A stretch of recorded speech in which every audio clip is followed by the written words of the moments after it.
Hello, everyone. Good evening, and welcome to the very first episode of Call of Cthulhu, Masks of Nyarlathotep. My name is Alex Xander Rubitsky, and I will be your keeper of arcane lore. You may just call me the Keeper. Tonight we begin a new story in the world of the mythos, a legendary campaign featuring some familiar characters. This is, of course, a continuation of our previous campaign, Path of Perdition. However, if you have not seen Path of Perdition, you are more than welcome to watch Masks of Nyarlathotep, where they are only tangentially connected. And we welcome you on this evening of horror as we dive into a new story of friendship, conspiracy, and horror. I'm joined, as always, by my simply incredible cast and crew of players from Internet Remix. We are joined by the one and only Split Guardian.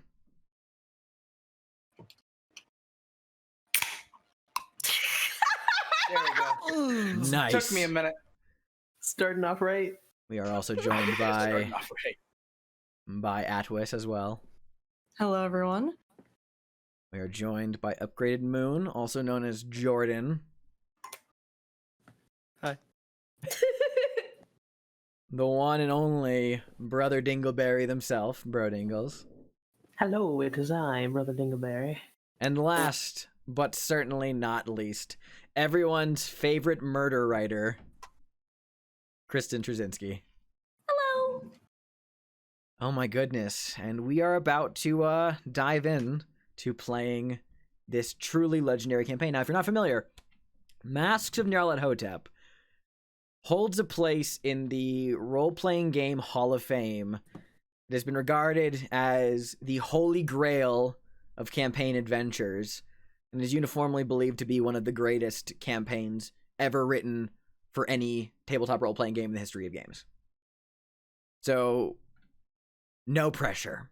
No pressure. No pressure. We are going to begin our story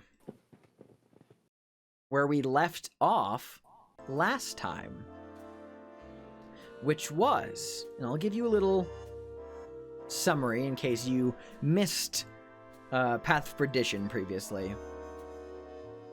On the early morning of January 3rd, 1925, in a mansion just outside of Baltimore, Maryland, where an intrepidly adventurous couple, that being a young dilettante, Sybil Cordova, and her properly shaped beau, James O'Connell, have just received a telegram from their good old friend, Jackson Elias. Jackson Elias being a globe-trotting adventurer and author who tends to indulge himself in writings about death cults and horrors, who they have engaged on some adventures of their own with a few years prior, who has written to them, sent them a radiogram from across seas, which I'm going to show off one of our fancy new features here on the stream, which is Ka-chow, our clue window. Look at that. For my players, in our little private Discord server, I will be posting our clues in a little chat I made, so they don't have to pay attention to the stream. I will, just for the sake of getting them all on the same page, share with them now this exact same handout, but it is a telegram from Jackson Elias saying that he has some information regarding something called the Carlisle Expedition, and that he needs help. He needs people to come meet him in New York City on January 15th to further explore this. Now, James and Sybil have just received this telegram and just sat down, and they only just now opened it and read it aloud. And the two of them are sitting at their dinner table in this cold, wintry morning, discussing the next plan. But before we go any further, James and Sybil, or should I say Split and Kristen, would you like to, for anyone who might be joining us for the first time, describe your character to me and to everyone else out there? After you. Oh, thank you. Sybil Cordova is, God, I think she's 4'11", right? Yeah, she's fucking small.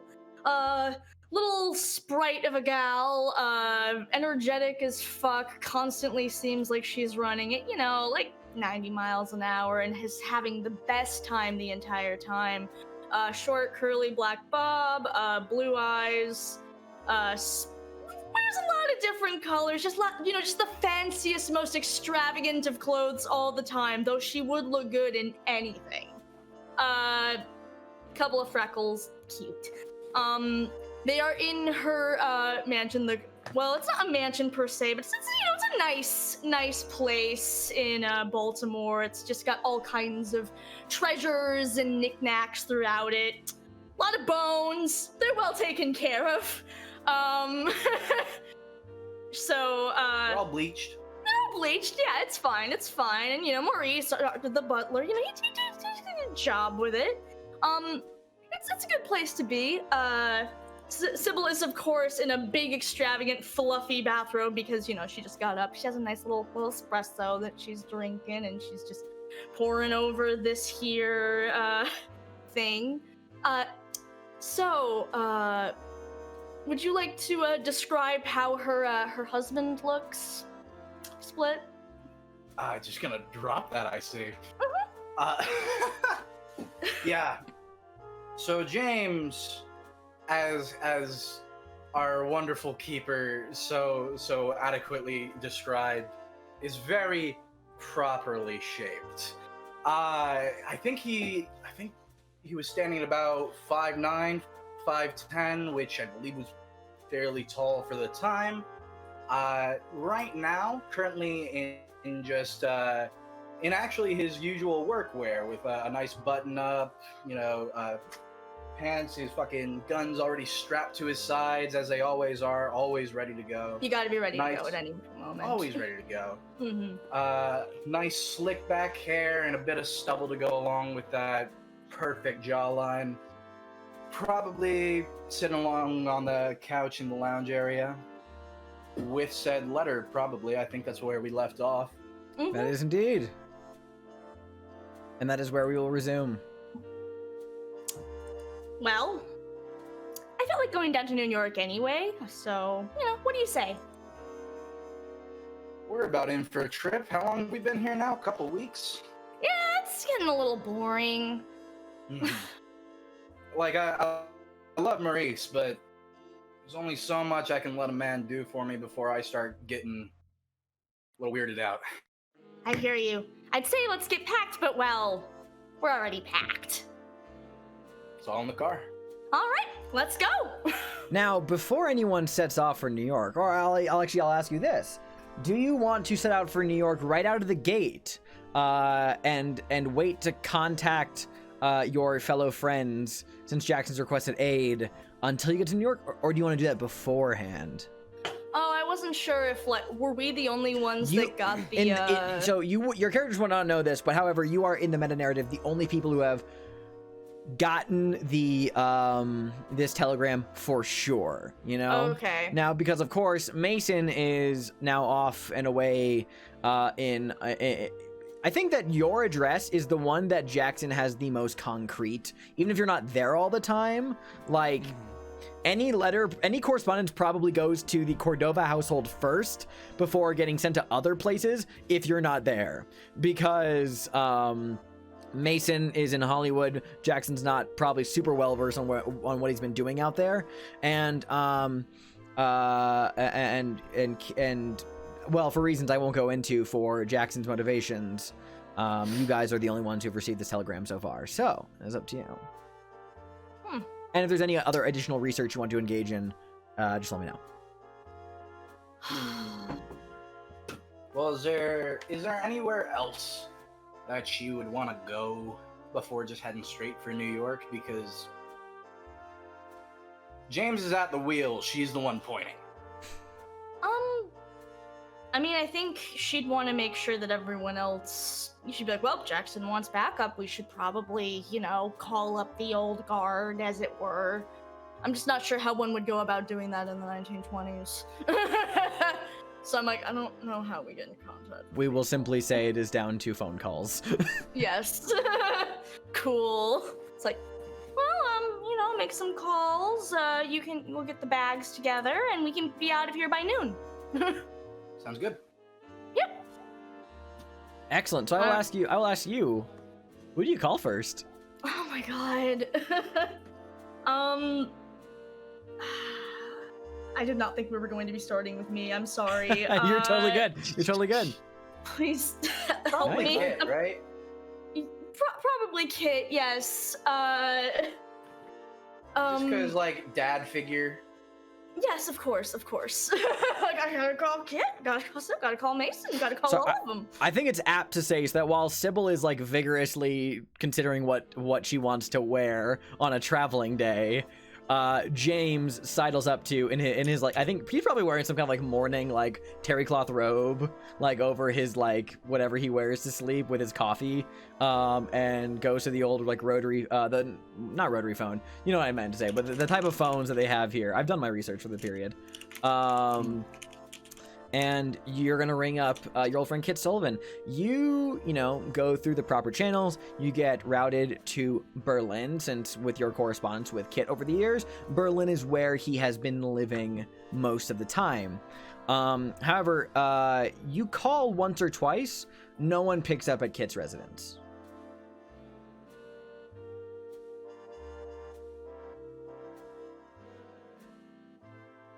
Well, next person. Did Kit pick up? No, he didn't. Okay, just call Sunil, I guess. You know, we'll find him. Okay, here's the thing. We probably know where everybody has been vaguely living. Yeah. So, I'm gonna go ahead and assume, just based on that first phone call, it's like, okay, Kit's not answering. He's gonna go for Mason instead. Okay. Next up, because, you know, Mason's in Los Angeles. He's busy with work all the fucking time. So he is probably available. Absolutely. Okay, so you dial a number and you're routing your call for Los Angeles. We're going to cut away for a moment now, and we're going to cross the entire country, the entire continent of the U.S., to sunny California. And not just any part of California. We're going to Los Angeles, Tinseltown itself, Hollywood, baby. We're right in the middle of a studio. Actually, I got some music for this too, so let me play this. Oh yeah.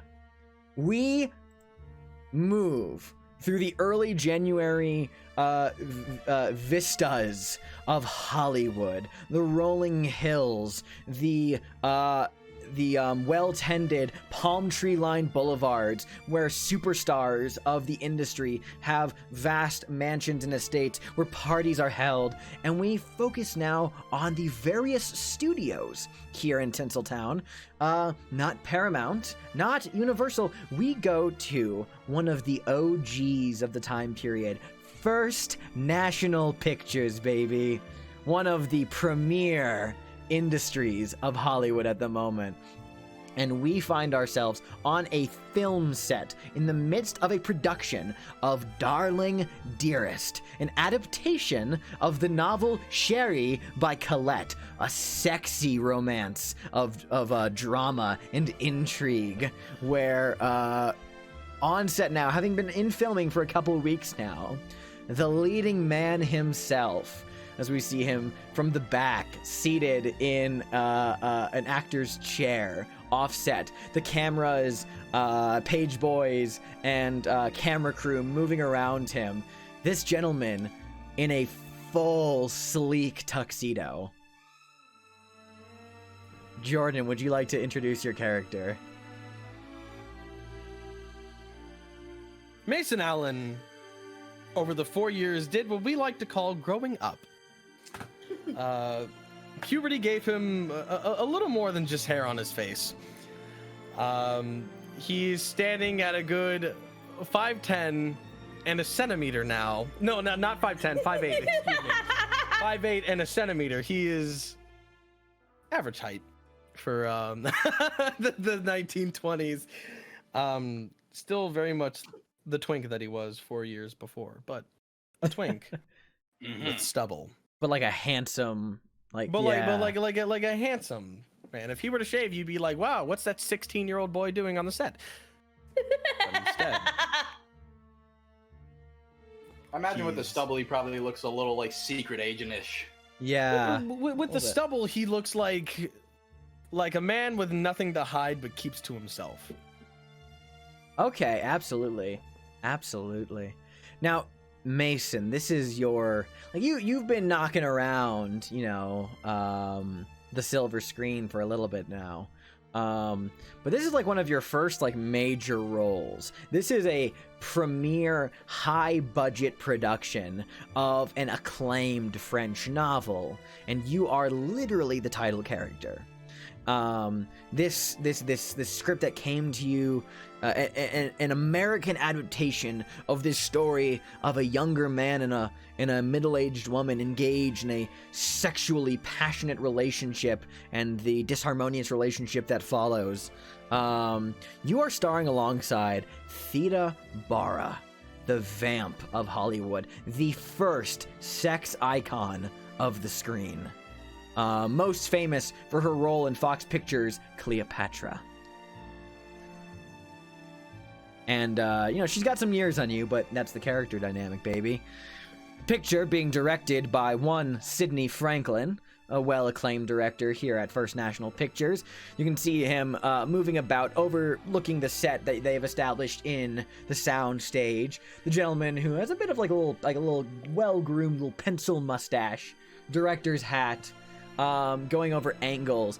The set, unlike the novel of which this screen adaptation is, which is set in Paris, this is an American adaptation that's set in Los Angeles. It's a little more Americanized, but you feel good about the production, Mason. These are still silent pictures, but this is a true meaty role of drama and romance, and fitting your past, it is sexy.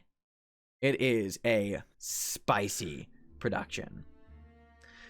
Which, as you sit there, sitting there in your chair, you hear the voice of director Sidney Franklin say, "All right, I think we're ready to shoot a picture." And then begins to walk over in your direction, Mason. Kind of comes up to you, finishes talking to an aide as they're setting up the set, and says, "All right, Mason, how are we doing today?" Oh, I'm feeling great. Actually, better than ever. Thank you. Yes. I know we've been a few weeks into production now, and we've mostly been filming the other scenes throughout the production.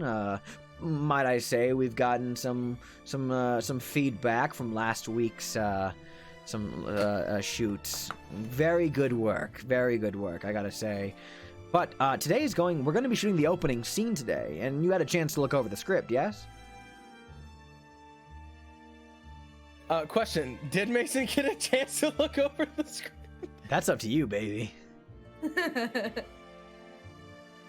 No, fuck it. Why not? As a matter of fact, I've been studying it all weekend. Thank you very much. Good. Well, it's not going to be too difficult of a scene. I know we've had a little bumps in the road every so often. We haven't gotten to the real meat of the picture yet. This scene, very simple, as you read on the page.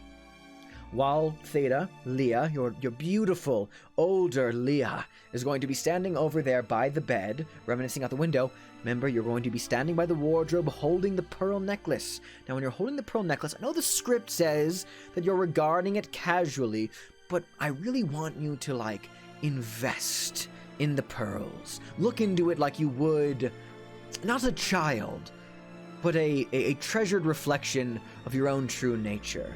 Do you think you can do that for me, Mason? Mason ponders a minute, looks to his left, brings a hand through his hair, and looks back and just kind of gives him a nod. All right, very good.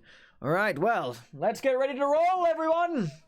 All right, so I will be counting the beats for you. After you regard the necklace, you'll speak for the title cards. You don't have to get the lines nailed on the head, of course. After that, I will count, and I want you to dramatically, slowly, passionately cross from the wardrobe to Leah, into her arms, and give her a passionate, lustful kiss. Okay. All right. That'll be all. Mason, go ahead and get on set. We'll be rolling soon. If you need to do anything, wrap it up really quickly. Yes. Me, the player, says, hey, what was the name of this again? The picture? Darling Dearest. Yes. It's not a real picture, Mason. Never mind. I was frantically typing, looking up the script of Darling Dearest. I was looking up. I'll break the wall here for a second. I was looking up really influential novels of the time period, and this novel wasn't adapted until the 50s. So I'm like, let's do this now. Let's get this. This is perfect. Go. Yeah, it's free real estate. Let's fucking go. All right. You hop on set. You see there, draped over the bed in her costume, the sensational Theta Barra, who while in most movies is known for a kind of more dramatic, almost in some cases gothic, darker aesthetic. Now she looks more like a tragic beauty here, and a woman approaching middling years who is non-conventionally gorgeous. She exudes this confidence in her voluptuous form. She kind of steps over to you. There's not real cognac on set, but she's pouring herself from the prop cognac to be holding a drink in the scene, and she says to you, "You have a good weekend, Mason." As a matter of fact, I have. And you? I have to say it was not terribly eventful. My husband and I managed to get out very briefly, but things are all right. I'm happy to be shooting this picture with you, Mason. Likewise. It's an honor to work with you. Please, it's all right. Well, it is quite honestly very, it's a relief ever since I lost Fox and been rather in between pictures at the time. I have a good feeling about this one. All right, well. As do I. Looks like Sydney's gearing to go. She kind of gives herself a little deep breath, a little shimmy. She reaches up and puts a hand on her shoulder, gives you a kiss on your cheek and says, "You'll do great, darling." And she saunters over to the bed to prepare the scene. Sydney says, "All right, are we good? Lights, roll the camera. All right, Mason, Theta, action." And Sydney begins to count, a little almost like you're dancing a waltz. Just 1, 2, 3, 4. 1, 2. Yes, beautiful work. Now hold the pearls up, Mason. Hold the pearls up. Regard them. Wonderful, the Theta. Say your line. Excellent. Now turn to Leah. Look at her with a smile, a wry smile. Deliver your line, Mason. Mason does so, and as he moves across the set, he moves at a slow pace, almost to make it feel like the distance between them as they grow closer just becomes ever farther. You know, like the tension can burst at any second and that they could just run into each other and embrace. But the moment that Mason approaches her... Now pause for a moment, Sydney calls out. Regard each other. Theta, Leah, you're looking at Sherry. You're looking at your man. This tempestuous affair. Look at him. Gaze at him. Now, Mason, look at her. You're a younger man. You have marriage prospects beyond this. But this woman has your heart. And Mason, standing over her, tilts his head to the side, brings a hand to her face, and kind of like drags a thumb across the crow's feet of her eyes. And that thumb drags slowly down her cheek to her chin as he just lifts her chin up and just kisses her deeper than anything you could have ever seen in your life. There is a hush that falls over the soundstage to do this. And like in the quiet, you kind of like hear one of the assistant directors kind of like lean over to Sydney. It just says, "It's a good thing he's pretty." And Sydney just kind of like nods and says, "Good. Now, let it linger and break. Look into each other's eyes. Gaze. Theta, you see the rejuvenation of your youth. Mason, you see the world as your oyster in the eyes of this older woman. And cut." And Mason just releases. Well, that tension. Good golly, everybody. I didn't know we'd be getting right into the good stuff first thing in the morning. I was expecting at least a few more takes. All right, I think we're good. Mason, Theta, beautiful job. Let's set up. We'll continue the scene in the afternoon. Let's set up for the cafe scene. Mason, would you mind just taking 5?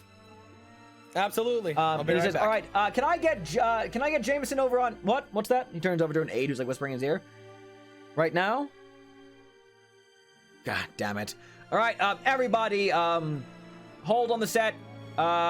Mason, you're so good. We're gonna take a quick 30. The producers are calling, and Sydney like walks off with one of the assistants. Theta walks over to you. Mason says, "Well, that was wonderful, Mason. Truly wonderful." It was exhilarating. I've never done anything like that before. I thought I was done with the more sexual, revealing roles. Part of the reason why I started being a bit more picky, but this really does have some really good depth to it, Mason. I have a good feeling about this one. Right. And Mason just kind of staring into her eyes. For a moment, you can't really tell whether or not that kiss was genuine. Mm-hmm. But him looking at her and just realizing her sheer beauty, that's when you know for sure. Mm-hmm. Absolutely. Theta kind of like gives you a wry response as well. Yeah. While we're on hold, I'm going to go quickly grab lunch at the commissary with my husband while he's in town. See you on the next scene. And she strides off in her very revealing, like, mourning silk garment she's wearing in this scene. She walks off. Yeah, you kind of step away as well during the break. At one point, you hear yelling from an adjacent room, like angry shouting. And then Sydney comes back into the soundstage and just kind of, he looks pissed. Is everything okay? Ladies and gentlemen, can we all gather around, please? Please? Where's Theta? At lunch? Shit. Alright, well, everyone, gather around. I've just gotten off the phone with the producers. apparently they are not too keen on the amount of money we have been spending on this production. And they're not willing to sign any more checks. So, it seems like the production is halted for the foreseeable future. You will be paid for the rest of the day. I am hoping that I can come to an arrangement with the producers, but if not, well, you'll all be highly recommended for further productions. I'm sorry, everybody.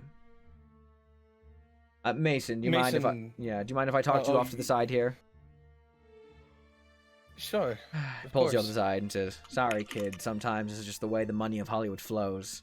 I don't understand. This is legitimately gold. You have a Midas touch with everything that you do. Have you shown them any of the clips, any of the film? Have you shown them anything that we worked on before? Mason, the producers have seen almost everything we put out.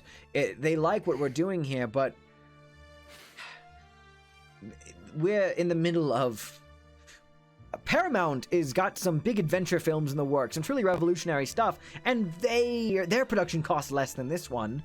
Apparently First National isn't doing the best in recent times, and, well, they want something less audacious.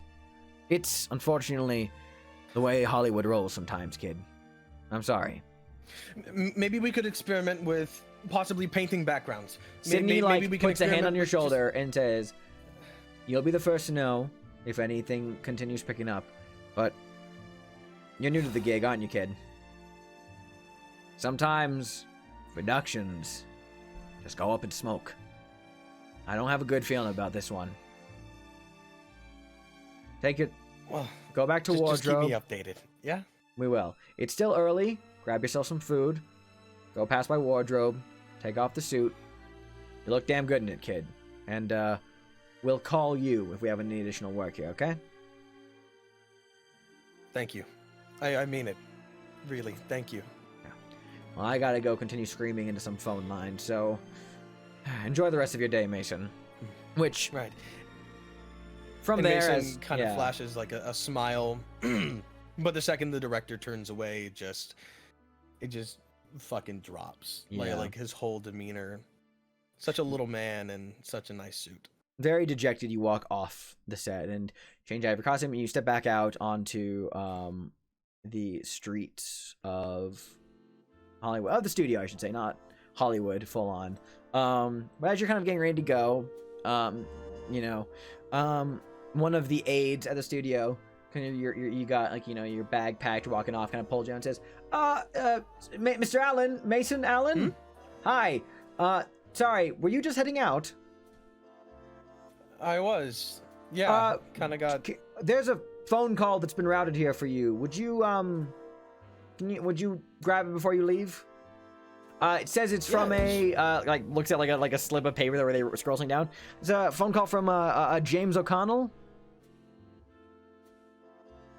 And he rushes back inside. Where's the phone? He steps back outside. Where's the phone? It's right. That's right. We're on the way, sir. They give you the phone. They hand you the phone. Okay. Allen's residence, may I ask who is speaking? Fucking took you long enough. God damn. What? I was on a shoot. What's the problem? All right. No issue. But hey, Jackson's getting the whole gang together. You're kidding. We're about to meet up in New York and not very long from now. Xander, what was the date again? January 15th. It is the 3rd right now. I'm gonna pretend like I shouted that at Maurice. Yes. Yeah, the 15th. 15th? January, hey, and Mason calls back to the aide behind him. What's today's date? The January 3rd, sir. January 3rd, yeah, I can make it back in that time. All right, you sure you don't have any, like... I know you've been fucking crazy busy down there, what with all your, movie shit that you've been doing. Well, you wouldn't believe what the fuck just happened. What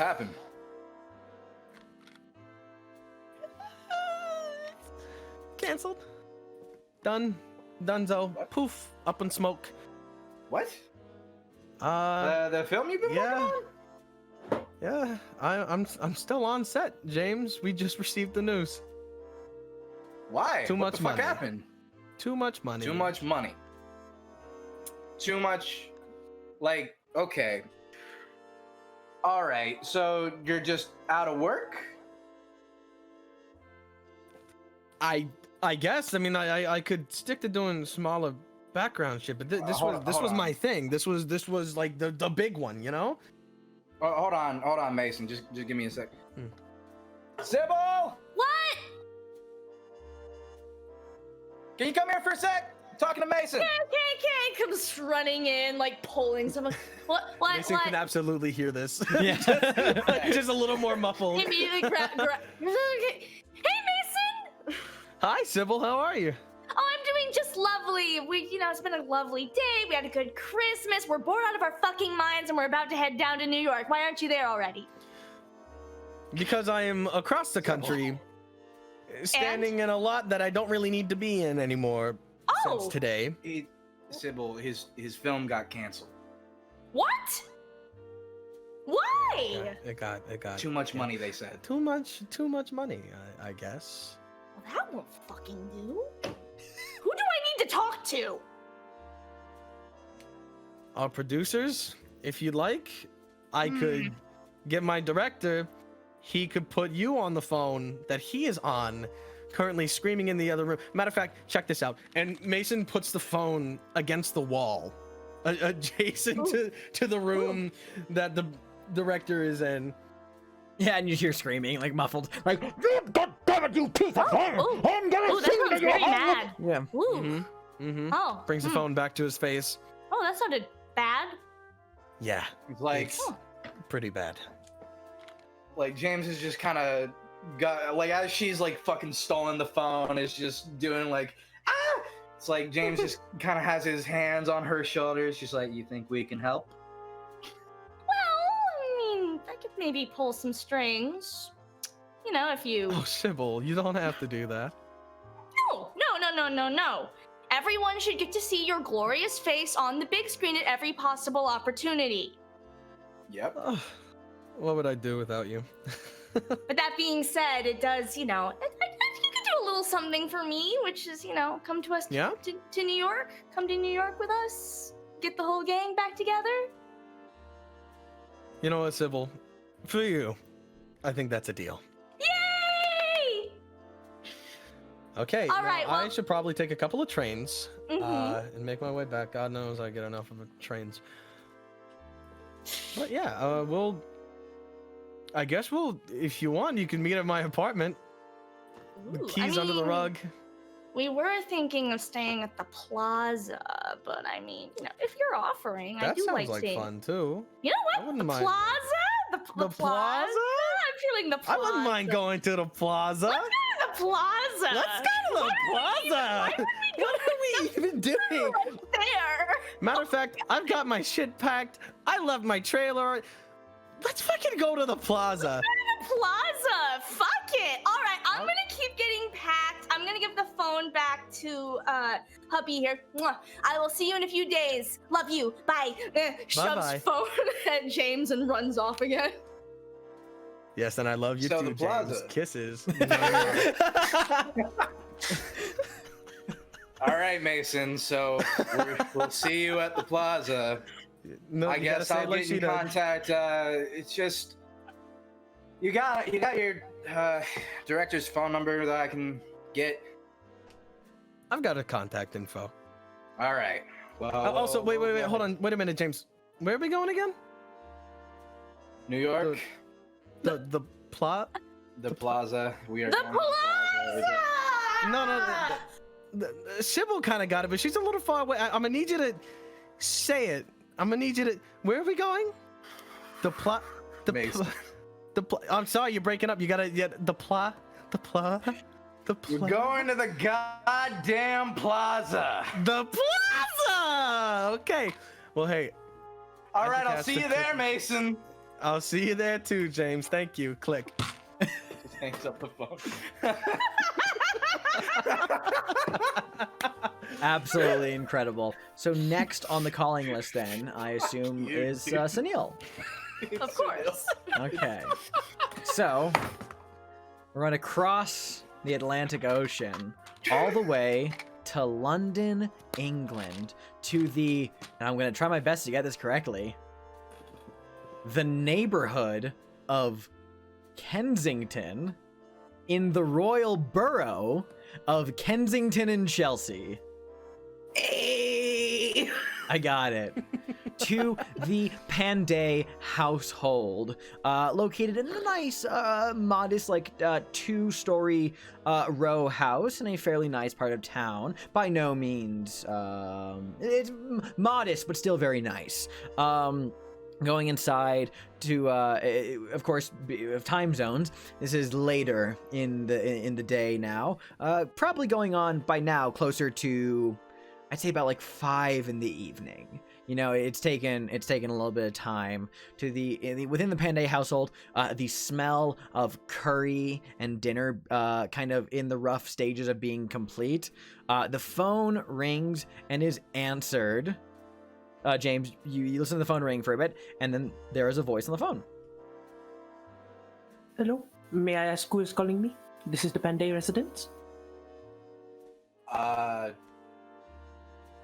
James O'Connell. Looking for there it Sunil? is. Sunil? Yes, mother.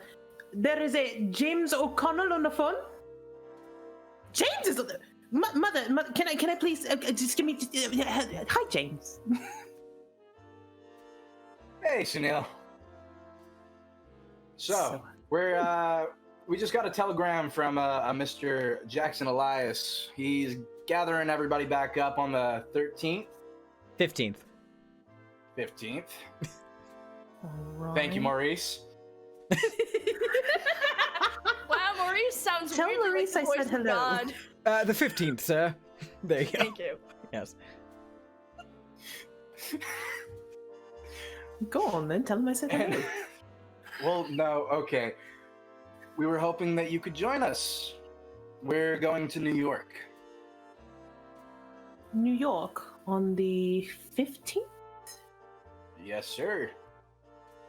Would that be a bad time, or can we somehow persuade you to the fact that that doesn't matter? Actually, it's perfect, but I would still like to be persuaded. That sounds very nice. We're gonna meet at the Plaza, big fancy place, and we'll get you a room. And probably food. And drinks. And Oh, whatever are you else. talking to Sunil? Yes, I'm talking to Sunil. Would you like to talk to Sunil as well? Is his mom there? Yes, she is. Say hi to his mom for me. You Would hear you rather Manisha just say grab hi? You hear Manisha grab the phone. She's like, "Hello, I think I hear Mrs. Cordova." Yeah, hold on just one It's second. so, just grabs one. It's so good to hear your voice. How are you doing? Oh, it is so good to hear from you, Mrs. Cordova. Oh, it's so good to hear you too. I hope that you had a good holiday. Are you making curry? I'm sorry, is that I'm weird to say? making Your curry curry's so today. good. No, it's understand. I don't only make curry, but today felt like a curry day, you know. Ooh. Excellent, good. I'm so glad to hear. Sorry, I just wanted to say hi. Okay, sorry, I'll give the phone back to James now. It was good to talk to you. Is Sunil there too? I should say hi to Sunil too. Hi, Sunil, are you coming to the plaza? Well, apparently there's going to be food and drink at the plaza. So There will be. Also, there's a mystery. there's a mystery. Yeah.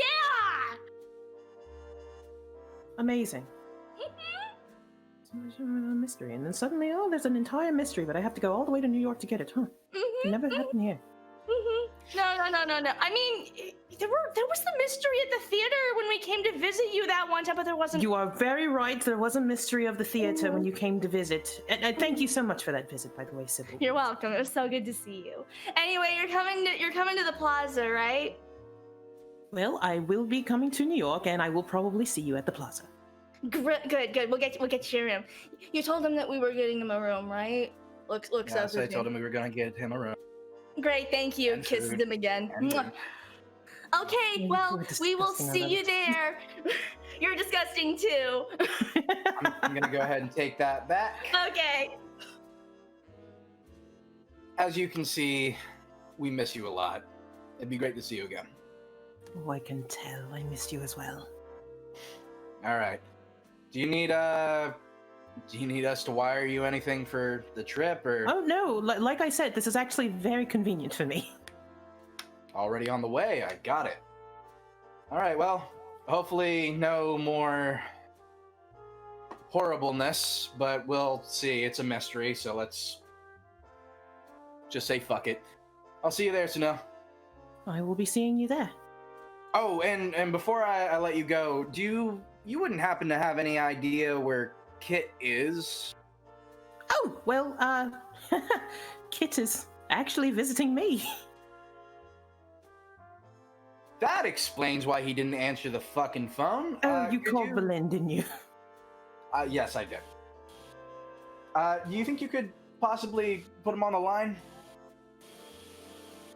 Well, not to break immersion here, but Yes. DM, is Kit back yet? Not, you know what I'm gonna say is at this exact moment, Kit is coming in through the front door with an arm full of groceries and like paper bags, to help like contribute towards dinner because he's a polite motherfucker.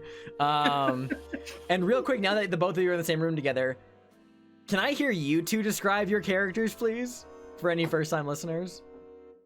All right, so since Anil is holding the phone right now, he is, but back when I previously introduced him, I was like, oh, he's between 5'4" and 5'6", he's 5'4". He's a small Indian man that will not remove his Newsies cap for anything. He has a little white streak of hair from some past trauma in Path of Perdition, and he's generally wearing, like, you look at him and he's clearly wearing adult clothes. Like, this man obviously has a profession and a job, but like, it's, but he's just a little compact. So it's like, but yeah, he's a little stuttery, a little skittish, but for the most part, he's a well-meaning little man. Excellent. And Kit? Kit Sullivan is, he's also on the average size, 5'6", 5'6.5", fairly pale, dark auburn, light green eyes. The most significant physicality of Kit's is the fact that he is very obviously a veteran of the Great War, and by that, I mean the right side of his face is fairly significantly scarred, and he speaks with a rasp that only comes from exposure to things like mustard and chlorine gas. But despite that, he is a fairly,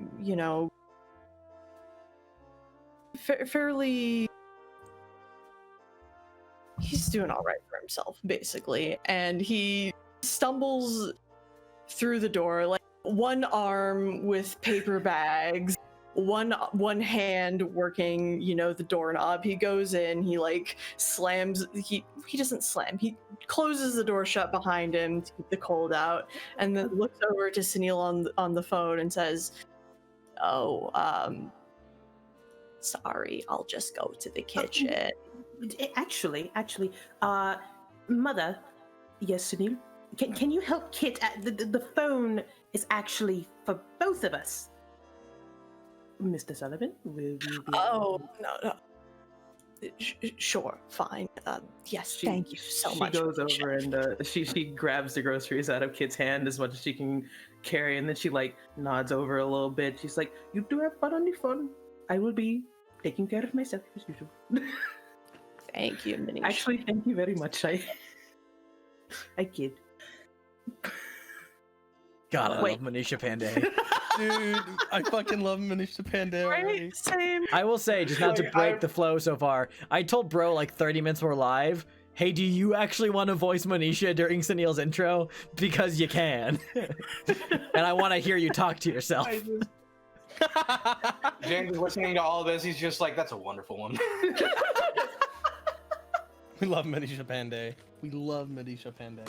We love Medisha. Sorry, Sunil. You said the call was for both of us, or Actually, it is James and Sybil on the phone. They are telling me about New York on the 15th, possibly, yes? well, give me the horn. Hold on. James and or Sybil. Hello. It is James for now.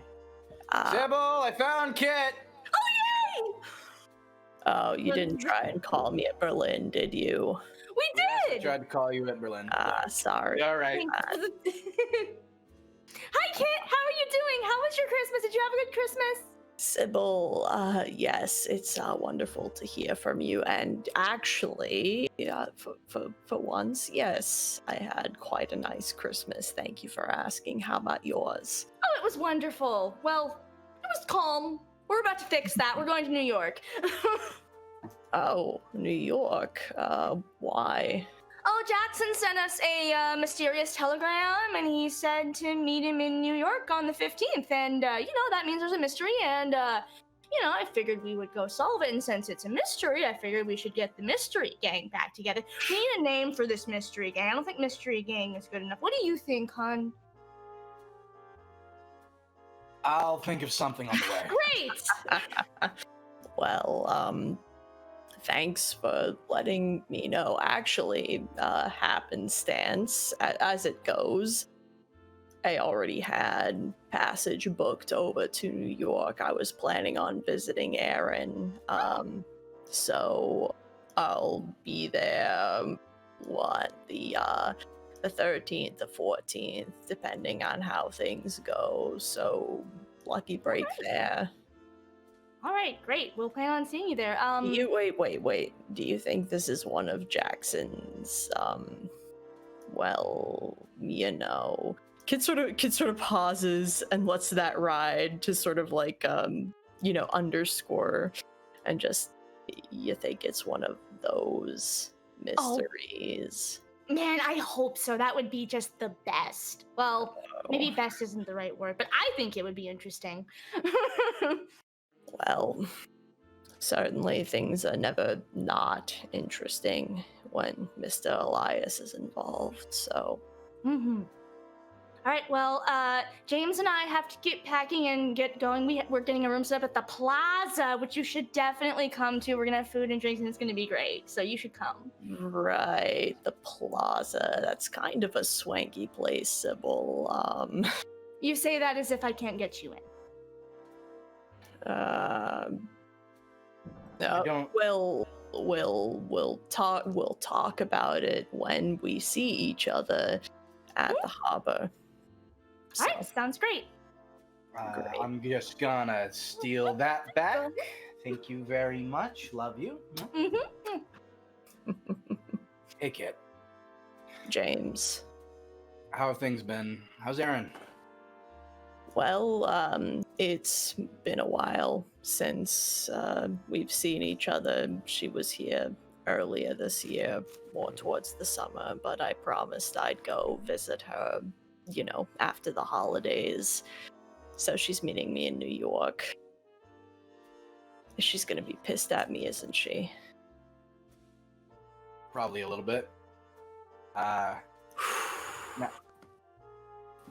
Well, we're gonna be meeting up on the 15th. All right. So if you come by early, which we can absolutely make sure that you can come by early, you can spend a few days with her, a week maybe, and then we can all meet up and do whatever it is that Jackson's fucking got us in this time. I don't know about a week. I have passage booked for arrival at on the 13th or 14th already, so she won't even be in town until then. Okay, not sound like Sybil, but it's not like we can, make something happen. Maybe say fuck both of your passage tickets and set something up, because I'd hate to get, in between. Well, that's if you manage to get Aaron on the line as well. So, well, we'll see how it goes. And if anything else, you know Aaron, she'd love to see both you and Sybil again. She loves you both. Yeah. All right, well, we'll see you in New York. See you in New York. It's been too long. Far too long, old friend. Mm. I'll get a drink for both of us, and I guess I'll let you go. I have to think up a fucking name for us now. Yeah, cheers. Mrs. Panday needs a sous chef in the kitchen, so I'll go ahead and get that sorted. Wait, hold on. Just thought of something, and you're a smart guy. Yeah. I think Disaster Gang sounds pretty fitting. Kid sort of like takes a pause and like takes the receiver and looks at it and then puts it back on his shoulder and sort of puts his ear back to it. It is it's very, very apt. That is amazing. You son of a bitch. You managed to work it in the first hour. Yeah! Baby. That does deserve my grudging respect, unfortunately. It does. Hopefully. Well, considering it's Jackson, but hopefully we'll have less disasters and more of just, everything else that comes down with it. All right. It's a hope. Definitely not a guarantee, but it's a hope. All right. I look forward to seeing you again, James. As always. All right, I'll let you go. Make sure, Miss Panday isn't doing all the work. Oh, absolutely. And we'll try and we'll see if we can get earlier passage or not. And I'll talk to Senil about it. It'll be fine. Like I said, if you need anything, we gotcha. Thank you. Like, we're just accruing money that we're not using. Thank you. It is it's much appreciated. All right. Go take care of business. Yeah, I gotta start packing. She's trying her best, but Lord knows. Are you done on the phone? Yes. Sorry. Oh no, hung up. She like looks at the receiver where it was hung up and sort of sorry. James had to go very quickly, so. Well, you can get to the kitchen and you can help with me. Sunil? I'm Yes, coming, ma'am. mother. Yes, ma'am. Just point me where to chop or wherever else. Absolutely fantastic. Excellent. Thank you guys so much. Now with the characters introduced, let's have a quick aside. I'm gonna get the investigative track going. Which may or may not be my favorite song that I use at all. It's great. It fucking begins. No, we're gonna have a quick aside as we discuss the nature of Jackson's telegram. Now this could be. I mean, this could be anyone who primarily drives the investigation of this information. And I know it wasn't mentioned over the telephone here, but if at any point the terminology Carlisle, the nature of Jackson's telegram is brought up, if not necessarily to Kit and Sunil from the telegram, James, you're a bounty hunter, and I'm sure that you have a penchant for like knowing what you're getting into. So I'll direct this at you to the preliminary research that you get before, just to look into what's what. Which, because shortly in between her eccentricities, the name Carlisle would be very familiar to Sybil. Aside from having actually, if it's the Carlisle she's thinking of, remember some kind of failed expedition from back in like 1919 or something like that. But more, her being a very wealthy, affluent individual, has connections to the Carlisle, has met the Carlisle family most likely. But we'll dive into the nitty gritty of those specifics in a minute. I'm just going to. These are the newspaper articles I already shared with you in the Discord, but I'll just loosely recap them. It seems that the Carlisle expedition that Jackson's referring to refers to an African endeavor that was launched back in 1919, helmed by one Roger Carlisle, who, for you, Sybil, he was a major like playboy, you know, in the New York circles. Definitely too old for you to have gotten entangled with. You would have been I think 17 at the time, or well, no, you would have been 19 at the time, roughly. But he would have been in his somewhere. Point being, it wasn't like you two ran in like a romantic circle. You were probably closer to his sister Erica, even if it was just only tangentially. But Roger bankrolled an Egyptian expedition, and where they embarked for London. The principals of the expedition being Roger Carlisle, a gentleman named Sir Aubrey Penhew, an Egyptologist from London, leader of the team, a Dr. Robert Houston, a Freudian, seemingly from New York, and a photographer, Miss Hypatia Masters, were kind of like the principal members of this expedition. They went to London, and then from there, they departed for Egypt. Sir Aubrey Penhew kind of acting as their like spokesman. They were taking a ship to East Africa. They went to Egypt, and then after that, after a time in Egypt, they left for East Africa, claiming that they needed like some rest and like a holiday. The paper said that summer Egypt did not. It was a little too hot for Anglo-Saxons. So they departed for Egypt, where they arrived. They kind of got involved in the scene over there, and then they went missing after trekking into the wilds of Kenya. And they were missing for quite some time. And then later in, the spring of 1920, Erica Carlisle shows up and helps, lead a search for the party. Later, a couple months later, they discovered a massacre site from the expedition. And it led to this whole trial where the Carlisle expedition had been massacred. And then a trial was held, and some Nandi tribesmen were, after the trial, found guilty of butchering the Carlisle expedition in kind of this like native uprising, and then they were hanged.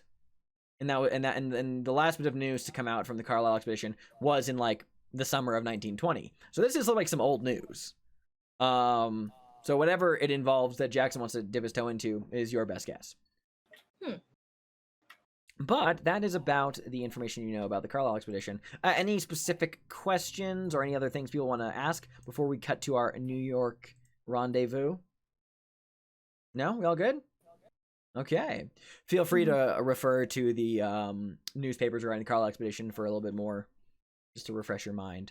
But let's continue. Guys, New York City, baby. The bright lights of Broadway, the flashing neon signs of Times Square, the potent symbol of new life that is the Statue of Liberty, the steamy nightclubs of Harlem, and the antics of the bootleggers brought about through Prohibition. Such is the heady and intoxicating mix into which we begin our story, baby. Which James and Sybil arrive in New York before anyone else. They're the closest, so they get there pretty quickly. Where they have an extravagant time in the rooms they book at the Plaza Hotel. And I'd say, let me ask you, Mason, like how long would you think Mason would have taken before leaving Hollywood for NYC? It's only like maybe like a 3-4 day train trip. Oh, to see everyone again? He got a train that day. Oh, absolutely. Like had he came with like all of his shit in a bag anyway, and whatever shit that he didn't really need to take, he left at his apartment in New York.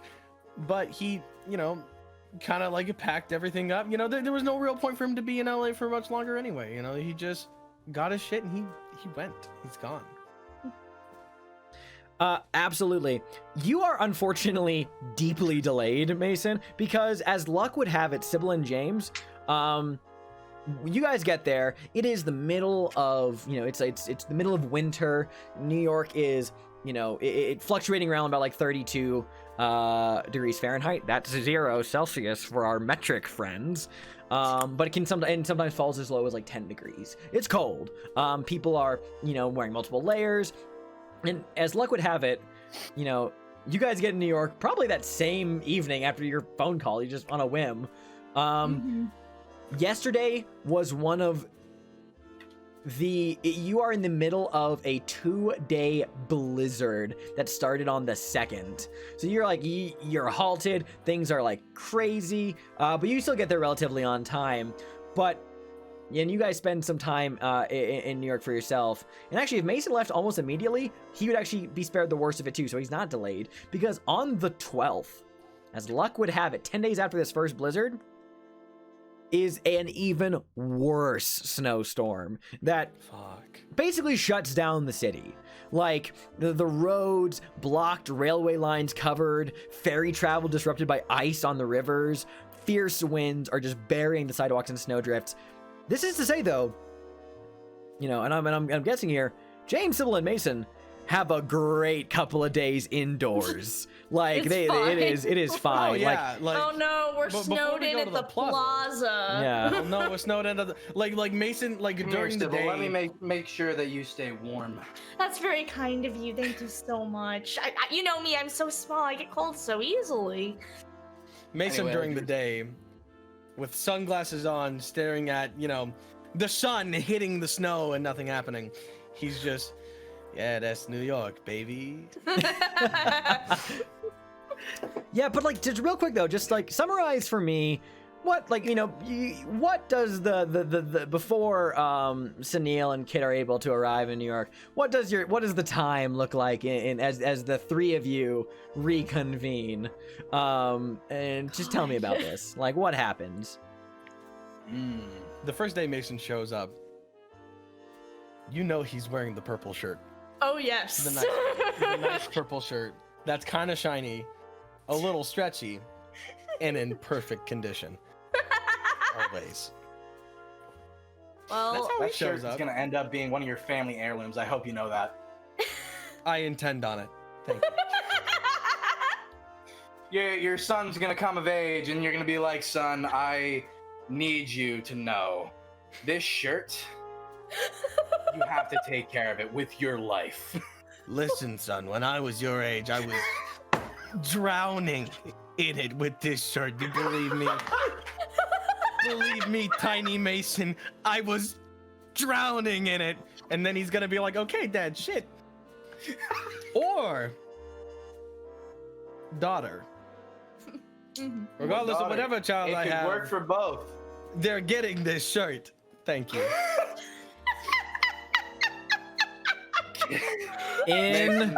Incredible. Can I get you a drink? Yes. Please. Still in the throes of prohibition, but when you're rich, you can get away with anything. Exactly. Absolutely. A fine is absolutely. just a slap on the wrist. If you have the money to, yeah, exactly. No, yeah. So you guys have some good, good times, but we will now cut to the 14th of January, which, by the way, this massive snowstorm, the authorities fully drafted thousands of New Yorkers to begin shoveling snow and restoring order. It's a slow going process, so snow is piled high on the sides of streets, and there's still regular flurries that add to the disruption, but things are picking back up again. It's still blanketed in snow, but Sybil, James, Mason, you guys stand at, alongside one of the harbors, one of the wharfs, watching the ships come in, and you are keeping an eye on the time when eventually, after an excruciatingly long wait, that afternoon into the evening, a ship arrives from London. And as you watch Mason the very various excitedly patting everyone, like, look for the hat. Look for the hat. Look for the hat. Looking for the hat. I'm looking for the hat. I'm looking If for you the miss the hat. hat, I swear to You God. gotta have that hat. He You always watch- has the hat. I've never seen him without the hat. You see various people disembarking from the ship one by one. Each of them not Kit, not Sunil, just one after the other, until eventually, after the very rich people have gone, and then most of the upper middle class people have gone, towards like the business side of things. You see stepping out onto the gangplank. One Sunil Pandey, followed by Kit Sullivan. That! You didn't tell me Kit was gonna be here too. What the fuck? Sybil just Of course. runs across the docks and immediately tackles them both. Just like, ah! Kid is James holding both of usually their walks. bags, so he's just like, And then Sybil tackles him regardless. oh god. James leisurely walks by. Mason speed walks by. But like speed walks in a way that like there's no hop to him. Like it's just like his body is like stable, but his legs are just going. So he's just moving. He's speed walking. And then he picks up their bags. Aww. Oh. You don't need to take all of them, Mason. It's fine. You're right. I don't Yeah, need no, to. leave I some want for to. me. And No, James allow takes me. the other bags. He just rolls his eyes. It's fine. Oh my gosh, I'm so glad you guys are here. Hug! Mm. Sunil! Hug! Grabs his hat. Please, it's only been like 10 seconds. I know. Too long. Throws the hat. It falls into a snowdrift. Catches the hat. No. Takes hat. No. It's been 5 seconds. Here's your hat back. 5 seconds too long, I say. Oh god. You two are pure chaos. Thank you. I have no idea what you're talking about. I am a well-behaved citizen. I'm fully Oh, aware you're what the I'm most doing. chaotic person I know. Listen, it's cold as shit outside. Yeah, let's go inside. Yeah. To wait, the plaza. The Before we go, Ah! before thank you, Sunil. Before we go, Kit like scans the crowd looking for someone, looking for a very familiar someone who was supposed to meet him in New York Harbor. So, as Fish currently as luck would have it, by the convenience of the plot, actually this snowstorm is still making it hard for people to get into New York right now. Since she's from Boston, it's not a long train ride. So that means she's actually still probably stuck on the rails Okay. somewhere. She probably would have radiogrammed your ship, letting you know, like from the Okay. train or like from station, like being like, hey, like the storm, they're still digging us out over here. It'll be like a couple days. Okay. Cool. In that case, as long as Kit knows that, Yes, yes. then he would be more than happy to accompany the rest of the gang to the plaza and send over a radiogram and let Aaron know exactly where he's staying. So So everyone's at the plaza, courtesy of Sybil Cordova's money, of which her spending level is $250 per day. So like, fine. we don't have to bookkeep any of this. I'm pretty sure a room at the plaza at this time period costs about $30 a night. Yeah. Which is like $400 a night in modern time currency, I think. So it's like, yeah, 30, 60, 90. Yeah, you're fine. God, you're fine. Did they make us like continue to pay when we were like holed up in there? Well, yeah, because you're staying there. It's not like you're like, you weren't Yeah, it's trapped. like- Like you can Oh, okay. leave. I thought we were like No, trapped but like in the city was plaza. shut down because like there was so much snow everywhere. You were That makes effectively trapped, but you could still like walk out into the weather. But why would you do that when you have a part of me thought when you had first explained that we were trapped trapped in the plaza. I can't wait to run my extremely I can't believe I'm ready for my extremely fucked up Eldritch Eloise campaign. Yes. So anyway, yeah, like you guys have Eloise at the plaza. wonderful night at the plaza. You know, Kit and Sunil, you guys, you know, have dinner at the attached restaurant, and get to see each other again after a fair amount of time, you know, and catch up as to what's currently going on. But yeah, like that first night goes by pretty peacefully. And so you guys, you know, after kind of staying up a while, catching up, enjoying food and a little bit of illicit drink, everyone heads to bed in their respective rooms that have been bought for them. Any other comments before we move on to the 15th? Oh, I should probably send a message to my father and let him know that I'm in New York fine. So Kit will indeed go and send, well, he'll actually make a call because it would be probable that Ryan Sullivan at this point has a phone, and just let him know that he arrived in New York with no problems, because, you know, every time he's in New York City, he does eventually meet up with his father. For sure. Mm-hmm. Yeah, absolutely. And I'll say that, by the way, for everybody here, everyone's now like up to snuff on like the Carlisle information, since that's the subject of what Jackson seemingly needs help with. You've brought in those newspaper articles were very easy to, like, if you decided to bring with them, you can go over them. Everyone's brought up to speed, so they're working at the same level of knowledge. Excellent. Well, yeah, you guys get, God, for like probably like Mason and Kit and Sunil, it's like the best place you've ever slept. It's not the richest hotel in New York, but it is certainly Damn fucking close. opulent. Second only to the Waldorf Astoria. Man, let me tell you, this shit is decadent. Which actually, during all this dinner conversation, Sybil, you actually have like a minor flashback several years ago when you were younger of a party at the Waldorf Astoria. It's where Roger Carlyle hosted his 21st birthday. You had showed up kind of tangentially alongside a few other people. It was a bit of a whirlwind evening. Roger Carlyle has always been a bit of a wastrel, you know, up to before he was murdered. But yeah, you have fun, but you like the plaza. The plaza, it's, you know, it's not bad memories of the Waldorf Astoria, but the plaza held a special place in your heart. Excellent. So that next day, on the 15th, you guys wake up, whether you order breakfast to your rooms or you go down and have breakfast publicly. You have a nice, you know, for Kit and Sunil, who are coming from the UK, you have a lovely sleep. You sleep in, probably very like later into the morning, but relatively things go by pretty uneventfully until the afternoon. And I'll say that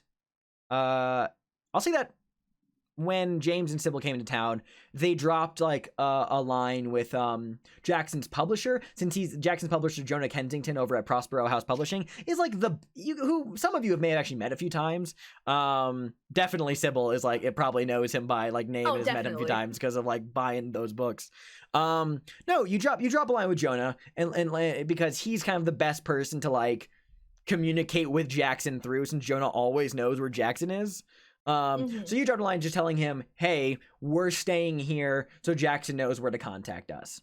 So, you know, you guys, in that afternoon, I'll ask you actually, James, this is for James, but all Sybil can also apply here. Are you guys just like hanging out in your rooms, just like kind of like lazying about until something happens? Or are you more about like down in the hotel, like waiting to hear from Jackson? Like what's going on? Well, here's the thing. We've been in town for, like, we've been basically held up for a few nights now, right? Yeah. So, I don't know. Well, actually, I do know about Sybil Cordova. She's probably bouncing off the walls, and honestly, James isn't too far behind her. Understood. So, yeah. So, I don't know. Is there anything to do in the plaza? I mean, other than order room service and eat at the restaurant, not really. I figure, and don't let me decide things for you, that you don't want to like be like out and about. Like, you're waiting to hear from Jackson since it's the day, you know? Yeah. Well, if there's nothing to do in the plaza. If there's not here, so if we have, if you know, we're waiting for Jackson, what Sybil would do is she'd be down in like, you know, kind of like the restaurant, like lounge, sort of talking to people, basically. Like, well, I guess I'll socialize then. Absolutely. Okay. So then I'll say for James, you're down in the lounge area as well, just hanging out, like just adjacent to Sybil. You know, when a uniformed member, employee of the Plaza Hotel, shows up, and just says, phone call for you, Mr. O'Connell. Phone call for me? Yes. Right. From one, Jackson Elias. Gotcha. Thank you. He's gonna look over. Where is Sybil, like, too far away and like too engrossed in people right now? Engrossed in people, a little like bit, she is yeah. like. All right, he'll just take the call alone. So he'll go along. Yeah, you pick up the phone. Do you say anything into it, or do you wait for James O'Connell? O'Connell, is that you? Yeah, it's me, Jackson. Is that you? Yeah, it's me. Who are you with? Where are you right now? I heard you at the plaza, We're with everybody. Okay. Yeah, we're at the plaza. What's up? You sound fucking worried. What's going on? Listen, James. I do not have time to explain right now. You need to listen to me very carefully, okay? Who's here? Who all came? Everybody. The whole gang. Everybody. You, Mason, Sybil, Kit, and Mason, Sunil? James, Sunil. Yeah, everybody. Good. Then we might be able to actually get away with this. All right. I need you to listen to my words. Don't ask me questions over the phone. Hurry up. All right. Listen, I can't explain, but right now I'm in the middle of something big. Something bigger than anything I've ever worked on before. You need to listen to me very carefully. There's like a pause, and I know my voice mod's still on, but this is over the phone. You hear Jackson kind of like breathe heavily, and then he says, Okay, look, I need you all to meet me tonight. You understand? Tonight. Yeah, where? The Hotel Chelsea, 8 p.m., room 410. You understand? Room 410. 410, got it. You cannot be late. I need you now more than ever. Don't tell anyone. Keep an eye on your back. You might be being watched. Just tonight, room 410, Hotel Chelsea. He immediately hangs up. Tonight. Fuck. Okay. Yeah, he's gonna go right back to the restaurant and just kind of. He doesn't care that Sybil is kind of talking with everybody. He's gonna. He's basically, if he finds her in a crowd, he's gonna go over. He's like, "Hey, honey," picks her up. We gotta go. Okay, bye everyone. It was good to meet all of you. Sorry, guys, gotta go. You weren't gonna get anything anyway. It's my wife. We're married. We gotta go. Yeah. Okay, why are you picking me up? Where are we going? What's going on? We are going to everybody's rooms. We're grabbing everybody right now. Okie dokie. Excellent. As you all head upstairs to go grab everybody, we're going to go to break. Lovely. So we will be right back, leaving everybody. y'all on a... Yes. So don't go anywhere. We will be right back. Stay tuned.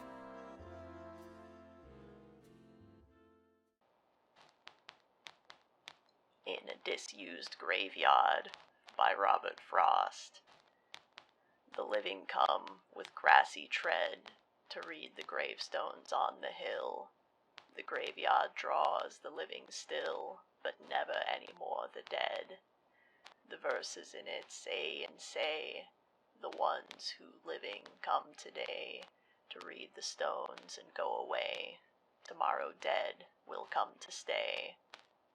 So sure of death the marbles rhyme, yet can't help marking all the time how no one dead will seem to come. What is it men are shrinking from? it would be easy to be clever and tell the stones men hate to die and have stopped dying now forever. I think they would believe the lie.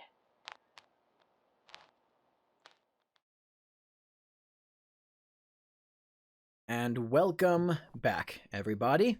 So, we left off with James and Sybil running up to go gather the rest of everybody else to discuss this phone call from Jackson. I'll say, for the sake of expediency, James, you very hastily went, knocked on everybody's doors, and then everyone gather in you and Sybil's expansive suite. This is not the music of choice. Hold on. This is the music I want to have. There we go. So everyone is gathered in the Cordova's suite. All right. Xander, before we start, remind me the name of the hotel. The Hotel Chelsea. Hotel Chelsea. Yeah. Jackson sounded Fucking scared. He sounded scared.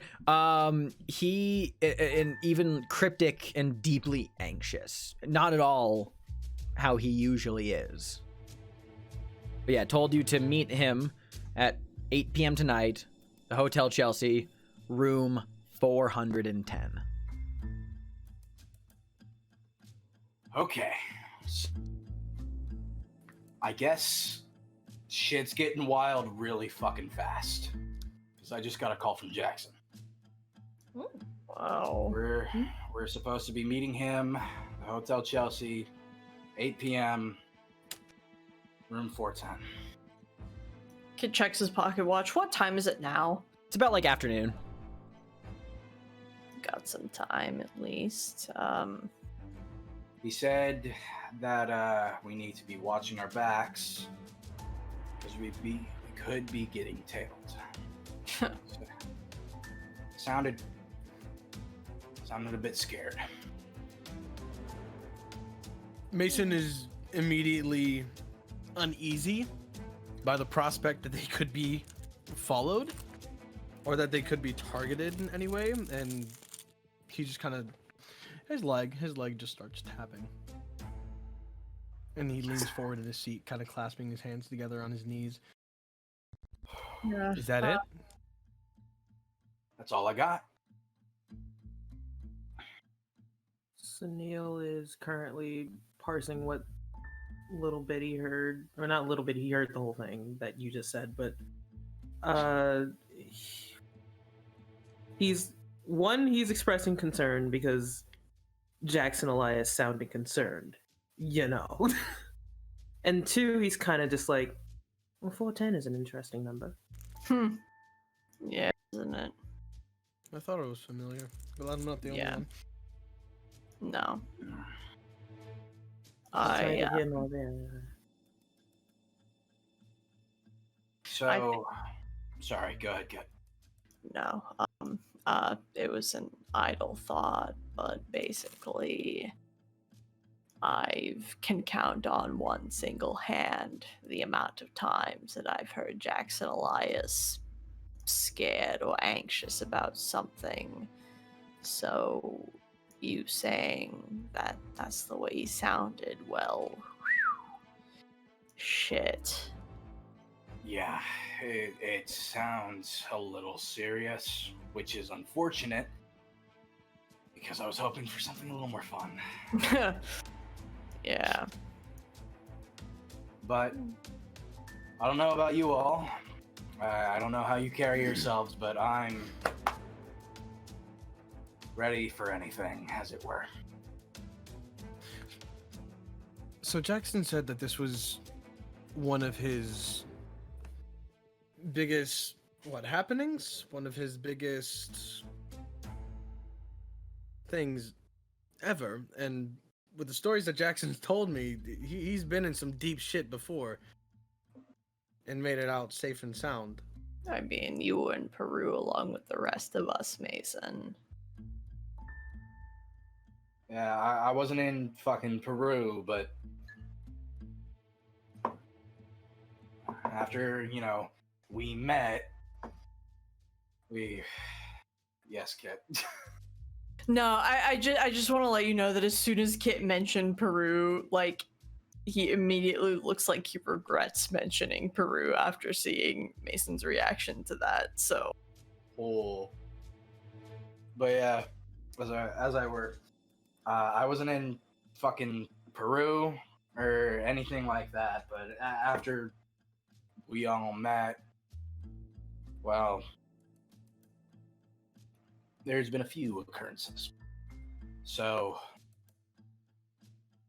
given that Mr. Elias is scared, I say we need to prepare. What have we all brought? Not that I expected you to bring anything. I was hoping, like I said, for something more fun. I always, have a gun on me. Still not too great as a shot, but never hurts to have one. true. I never travel without my, Kit sort of shrugs. My service rifle, I suppose, so there are no issues there. Do you think Sybil- it's... Do you think it's him? Again?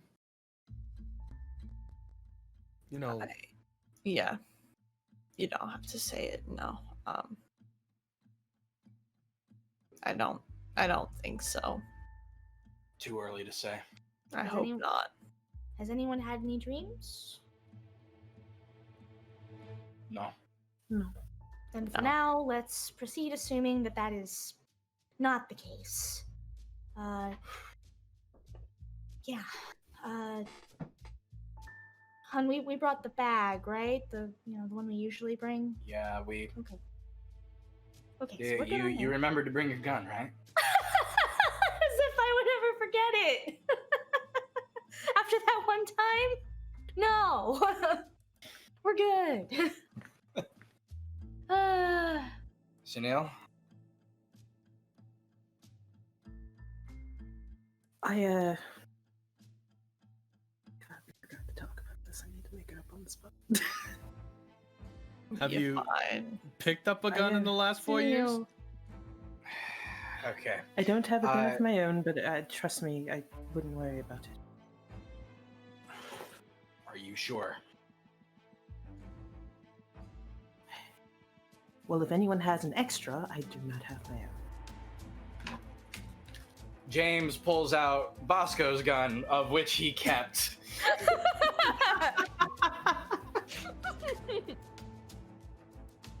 And hands it over. Sunil takes it. The thing is loaded. The safety's on. Do you know how to use this? To some extent. To some extent. You know what? Never mind. If we get into something, you'll learn very quickly. I'm adding Bosco's gun to Sunil's character sheet right now. Thank you. It's a real shame. I was planning to go Kimbo. Hey, so just a question. What floor are we on? Of the For plaza? Cordova suite? We'll say it's on like the 10th floor. Okay, never mind. We're good. Are you concerned about being watched through the windows or something, or? Concerned about being listened to, but if we're that high off the ground, that is my anxious little heart going to Mason's anxious little heart. No stone left unturned. All right. Until I leave stones unturned. So we are all equipped. Just to think on it, James, Mason, we've been in town for a few days. I can't think of anything suspicious recently. Just, if we've been tailed, I guess I would want to think back and think if there was anything strange. Is that possibly a roll we can do? Yeah, that's For something. sorry, can you repeat that again? Basically, if we've already been tailed, if that's something we could. I'll ask for a group spot hidden check. So that would just mean the person who has the lowest spot hidden score would need to roll. I have a 25. I've got a 48. Would that be okay to include everyone or just like the three of them? I mean, I think the three of us because we've been here the longest. Yeah. First Let's roll of the see. game. Kristen, what did you say your spot hidden was? 25. So it's you. Okay. Hey! Oh! Bitch! We can finally Bitch! spot hidden. I spotted a hidden. Absolutely fantastic. Let me adjust. The thing cropped weird, but that's... Wait, hold on. Why did it go... it's fine. You see it's a tall as victory. shit, boy. It did crop weird. It did crop weird. I don't know why I did that, but alright, whatever. You think that it would appear at the bottom first, but whatever. Yeah, okay, so you think back in the last the few days you've been here, Sybil. You don't feel like you've been followed or that you've had like let me put it like this. Sybil, if there have been any eyes on you, it's been on the assets you want people looking at. So that is your answer. But no. So you don't feel like you've been followed. And make sure to check off the spot hidden box. I did. Wonderful. Yay!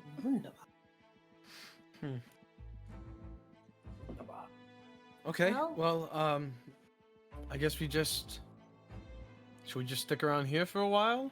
Avoid going out for the rest of the day until we actually have to? I mean, we've got a few hours. I don't see why.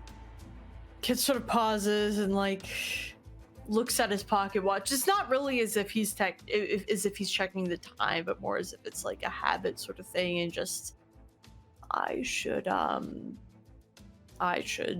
go check and see if Erin's managed to make it in yet or not.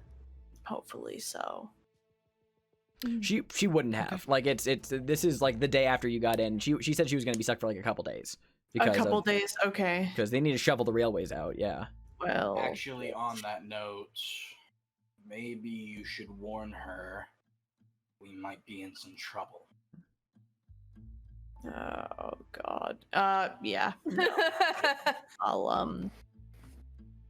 I'll head down to the lobby and send a wire. Mhm. Yeah. You send a wire to Erin, which yeah, like if they are dug out soon, she should probably be here at the latest by Monday. It's a Thursday now, but like probably sooner than then, unfortunately, just because of the blizzards.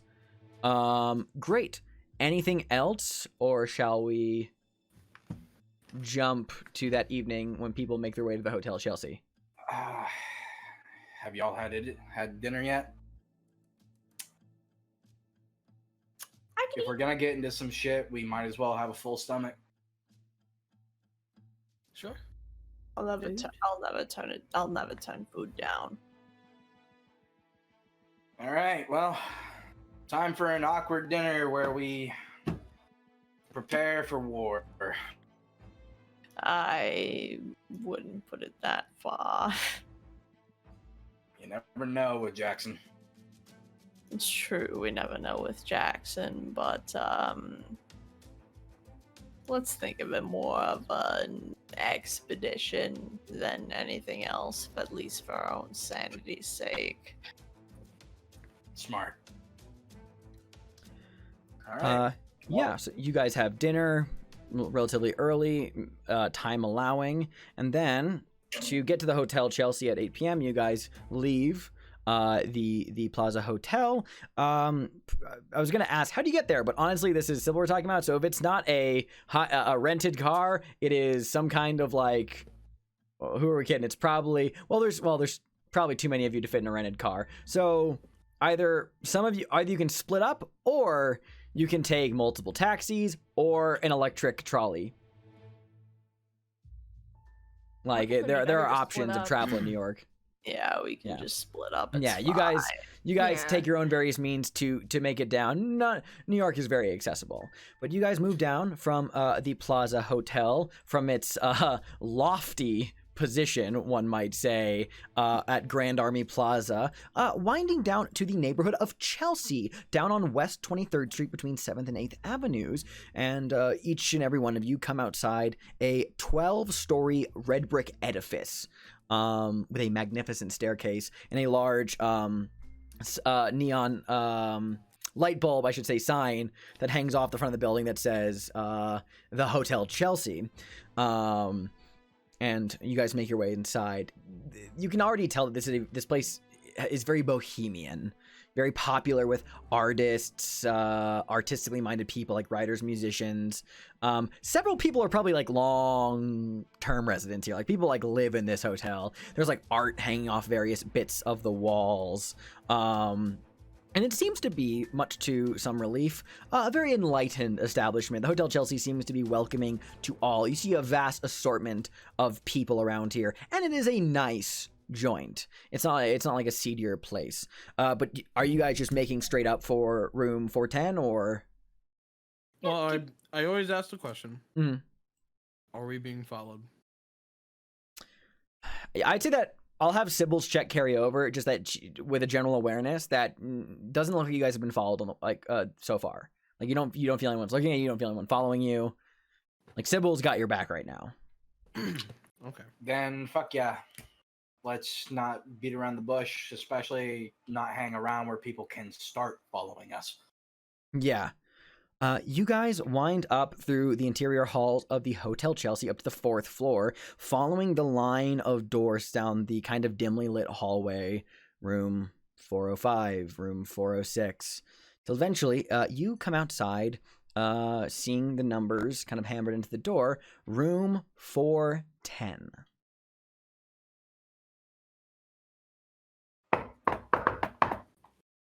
You knock, kind of echoes. There's a long moment of silence. There's no response. No one comes to the door. I'm gonna try for the handle. You check the handle. The door is locked. Room service. You call a room service. There's no response. Jackson, it's James. No response. Nothing. Nothing. I do not like this. All right. I'm kicking it in. Hold on. Wait.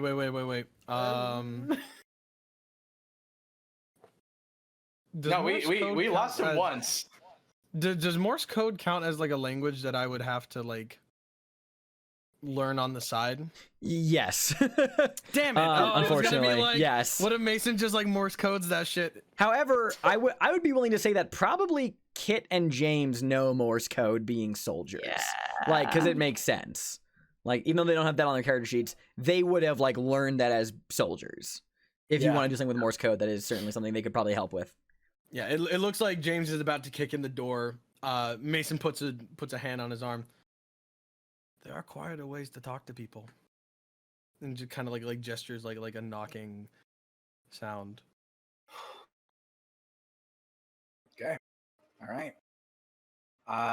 And he's just gonna very I'm not gonna do it itself because I don't remember Morse code. Sure. But it's gonna be that basic. Just saying, It's us. Let us in. Cool. And you knock that, and there is no response. All right. Anybody have any better ideas? Kit looks at James and just sort of like does a little head tilt, as in, if you kick in the door, I'll be kicking it in right with you because, yeah. Soldiers on it. Let's go. Soldiers on it. Let's fucking go. Fucking Kit and James simultaneously lift their legs. Is it possible? We could just ask the hotel. Thank you, Sybil. What, and they're gonna let us into some random guy's room?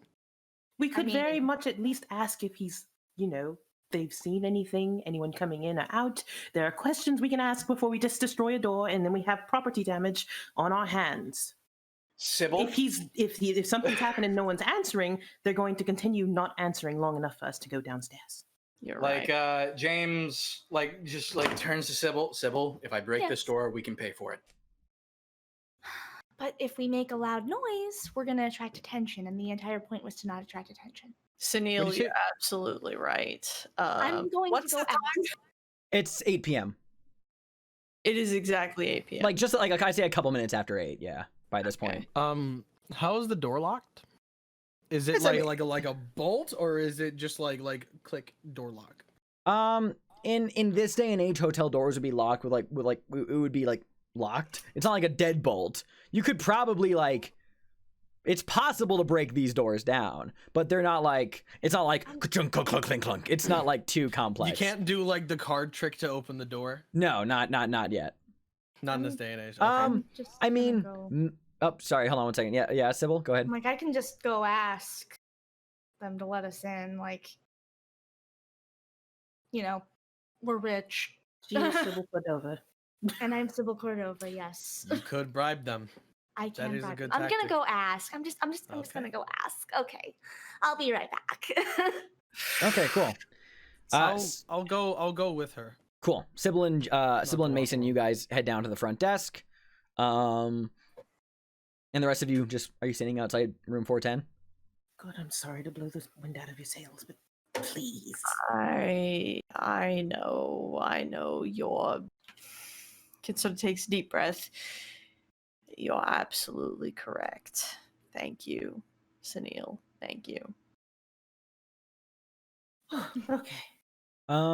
Sybil, Mason, you guys head back down to the front desk. The receptionist, you consult with them. Receptionist, a very nice Latino-looking gentleman in a very fine trim suit of the hotel's colors says, yes, ma'am, how can I help you? Hi, my name is Sybil Cordova, and I am friends with Jackson Elias. I believe he's staying in room 410. He kind of like looks down like a ledger, flips a few pages. Yes, Mr. Elias is in room 410. Did you want to leave a message with him?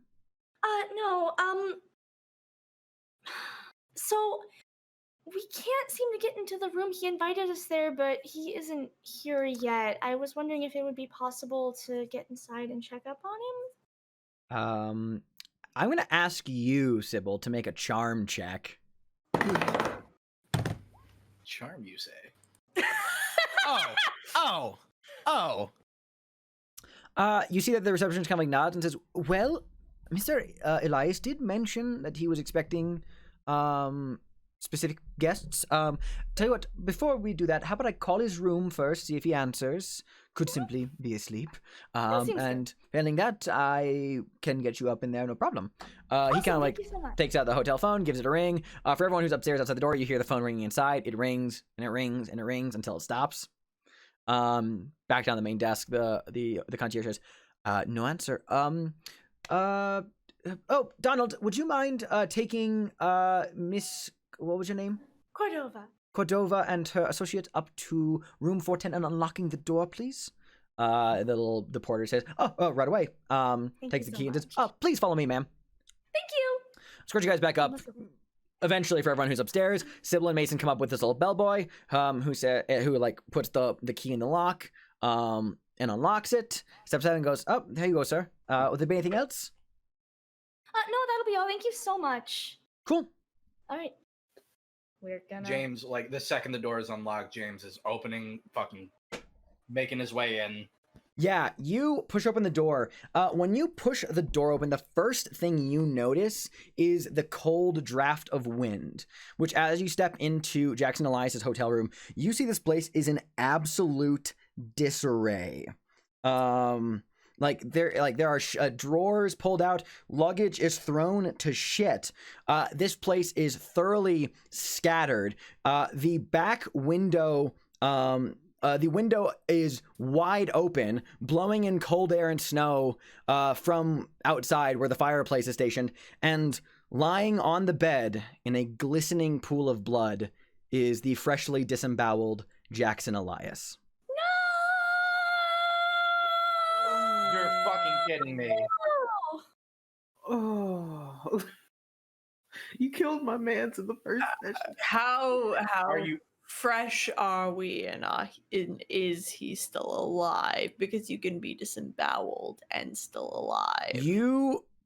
I'll say that you hastily rush over to him along the side of the bed there to check his vitals. He is, and I'm not even asking you to roll for this, Jackson Elias is dead. And by your estimation, no more than like 10 minutes dead. I'm Moreover, checking the window. Yes, I was about to say, James, you rush over to the window and you see running down the alleyway away from the hotel towards the street, 3 men in shabby suits holding what look like machetes, sprinting down the alleyway to an idling black 1915 Hudson Roadster. They are running towards that car. I fucking jump out and I'm chasing. I'm following. We're on the fourth floor. Are we on the 4th floor? You're on the 4th. Yeah, I mean there's a fire escape outside. Okay. I imagine like the fire escape. We're going. Okay, so there is one very quick way to resolve this because you guys did not catch the culprits soon enough. We will see if you are able. I will tell you right now, catching them is unlikely at this distance, but we can certainly try if you guys want to. Actually, in that very same note, Yeah. I'm gonna take out my gun. I'm gonna shoot one of them in the leg. Okay, so unfortunately, given the distance and the lighting, it's dark. It is almost nigh impossible that you'd be able to shoot one of these guys at this distance. From up on the 4th floor of the hotel, they've run down the alleyway, and it's dark in the alleyway. Unfortunately, it is... Pistol fire has no chance to hit at this range. Fuck. Unfortunately. Kit. Kit just takes Kit has been carrying a very oblong sort of case on his shoulder, and he just sort of takes it off, shoves it towards Sunil, and then goes towards Jackson to see if there's anything he can fucking do. Sure, for sure. Real quick, I will say, so for James and Mason, who are out on the icy, rickety fire escape, watching these murderers get away. Again, I'll remind you, me the Keeper will tell you, you have very little chance of catching up to them. If you want to try, we can initiate a chase. Okay. Yeah, Let's go. Okay, so let's resolve this first, the chase first, before we cut back to anything else. So, what needs to happen? Let me get my whole chase arrangement here. All right, so I'm getting stat blocks up, and is it just James and Mason who are engaging in this chase? Oh, and by the way, I'm so sorry that kind of got caught up in the moment. Everyone except for Kitten and James should obviously roll for seeing the dead body of Jackson Elias. However, James and Kit, I'm still going to ask you to roll a sanity check, not for seeing a dead body, but for seeing the brutally murdered corpse of a close friend. So let's go ahead and get some. All right, success. Failure from James. Okay. Okay, everyone else succeeded. Okay. Except for James. Let me double check something really quickly. Kit gave Sunil his rifle, so there's that. Alright, I'm gonna roll a die here. Okay, so that's 2 points of sanity damage to you, James, and that's it. Okay. So, as I'm getting the chase stuff established, we will see if you even are able to have a chance of catching these guys. Okay, so I need everybody who is participating in the chase to make a con roll. Fuck me. Unfortunate. I need a roll for some people.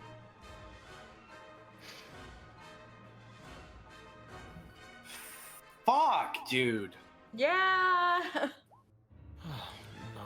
Oh no. Okay, so Mason and James, what is your movement rate? It should be like a 7, right?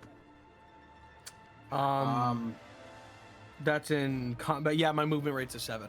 Okay, so when you fail your Same. check, you take a -1 to your movement rate, and if any one of the pursuers if their movement rate is lower than the lowest person of the fleeing characters, you don't catch up to them.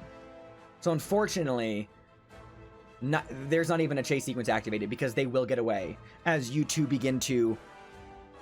Well, as the two of you run down the rickety, icy fire escape, you get down like a floor and a half before you're able to see that you're not going to catch these guys any chance. What you are able to catch is the 3 of these guys hop into the idling getaway car, the 1915 Black Hudson Roadster, and peel away down the street. And you're able to catch the license plate as it drives away. NYL7 is what the license plate. But unfortunately, the culprits have gotten away. NYL7. You watch the Fucking car. writes it down Yeah. immediately. James is Fuck. gonna head back up. He's just fuck. Just gonna head back up and immediately, like, he's not even gonna look. He's gonna go back out the room, back downstairs, and he's going to tell the fucking concierge or whatever, whoever's at the front desk, Mm-hmm. there has been a murder. Call the police.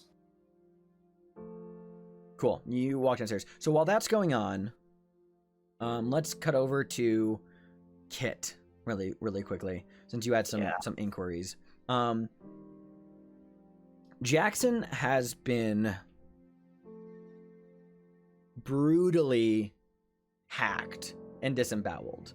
His guts are spilling out from his abdomen onto the bed, completely staining the sheets around him a deep crimson. He is dead. There's nothing you can do for him now. What catches your eye is that there seems to be some kind of symbol carved into his forehead. Minor, Okay. I will say minor trigger warning for light gore. I'll put it on stream, then I'll send it to the clues and handouts. What it looks like is, to one eye, might be a floral pattern in brackets. However, as you're looking at this symbol, Kit, it reminds you, the pattern in the middle of the brackets doesn't remind you of a flower. It reminds you of the teeth of a lamprey, almost. Like those kind of inward, biting, sucking teeth of blood-sucking creatures. Yeah. But yeah, symmetrical marks have been very carefully carved into Elias's forehead. While you're looking over him, Sybil, what are you doing?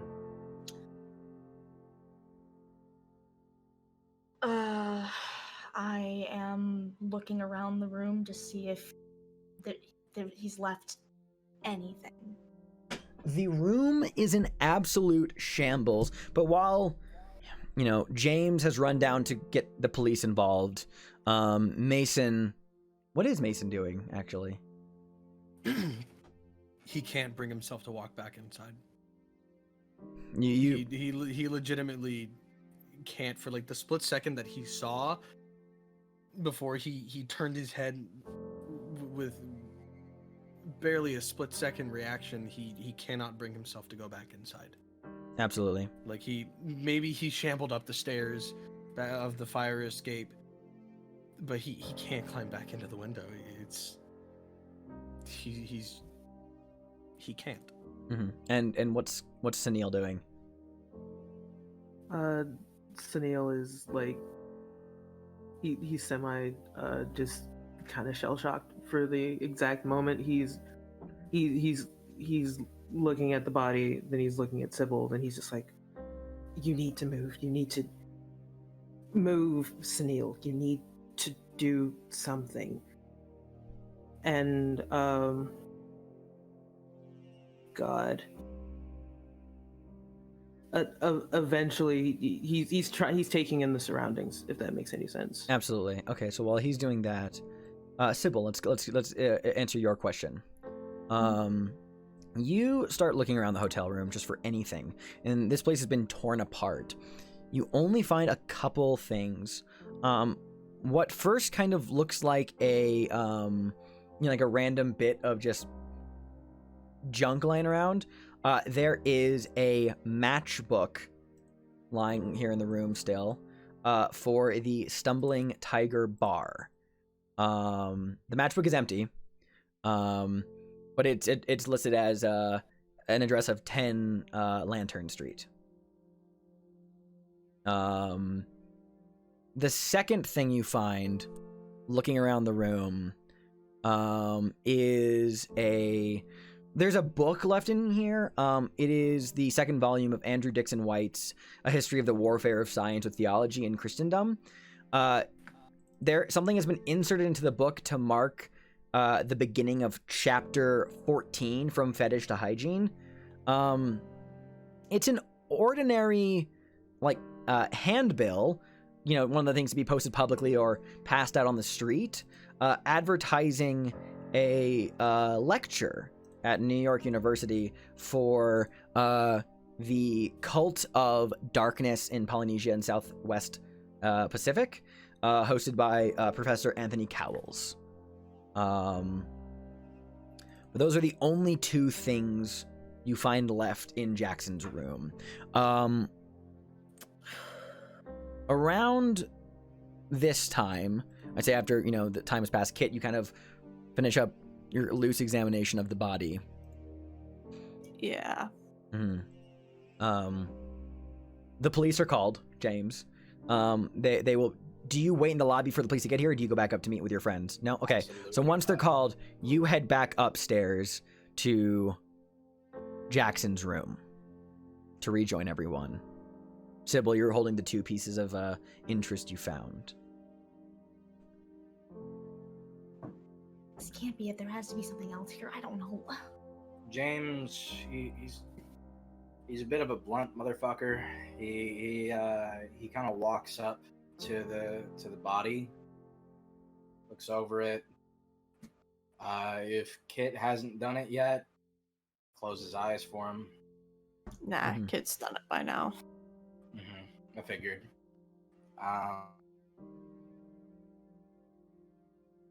Just a sigh, just pats him on the chest, and like I said, he's a blunt motherfucker. He's gonna start, checking his pockets.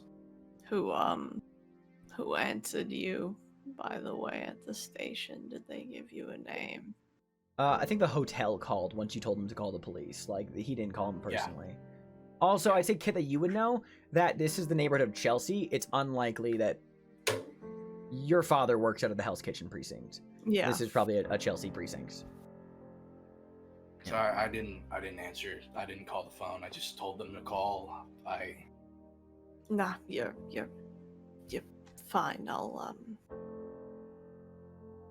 make any calls I need to on my own. Just what do you got? The license plate, right? Kit looks between James and Mason. I got it in my head. Mason, I saw you were writing it down. NYL7. NYL7. I'll the car was NYL7. NYL7. I'll Kit swallows and I'll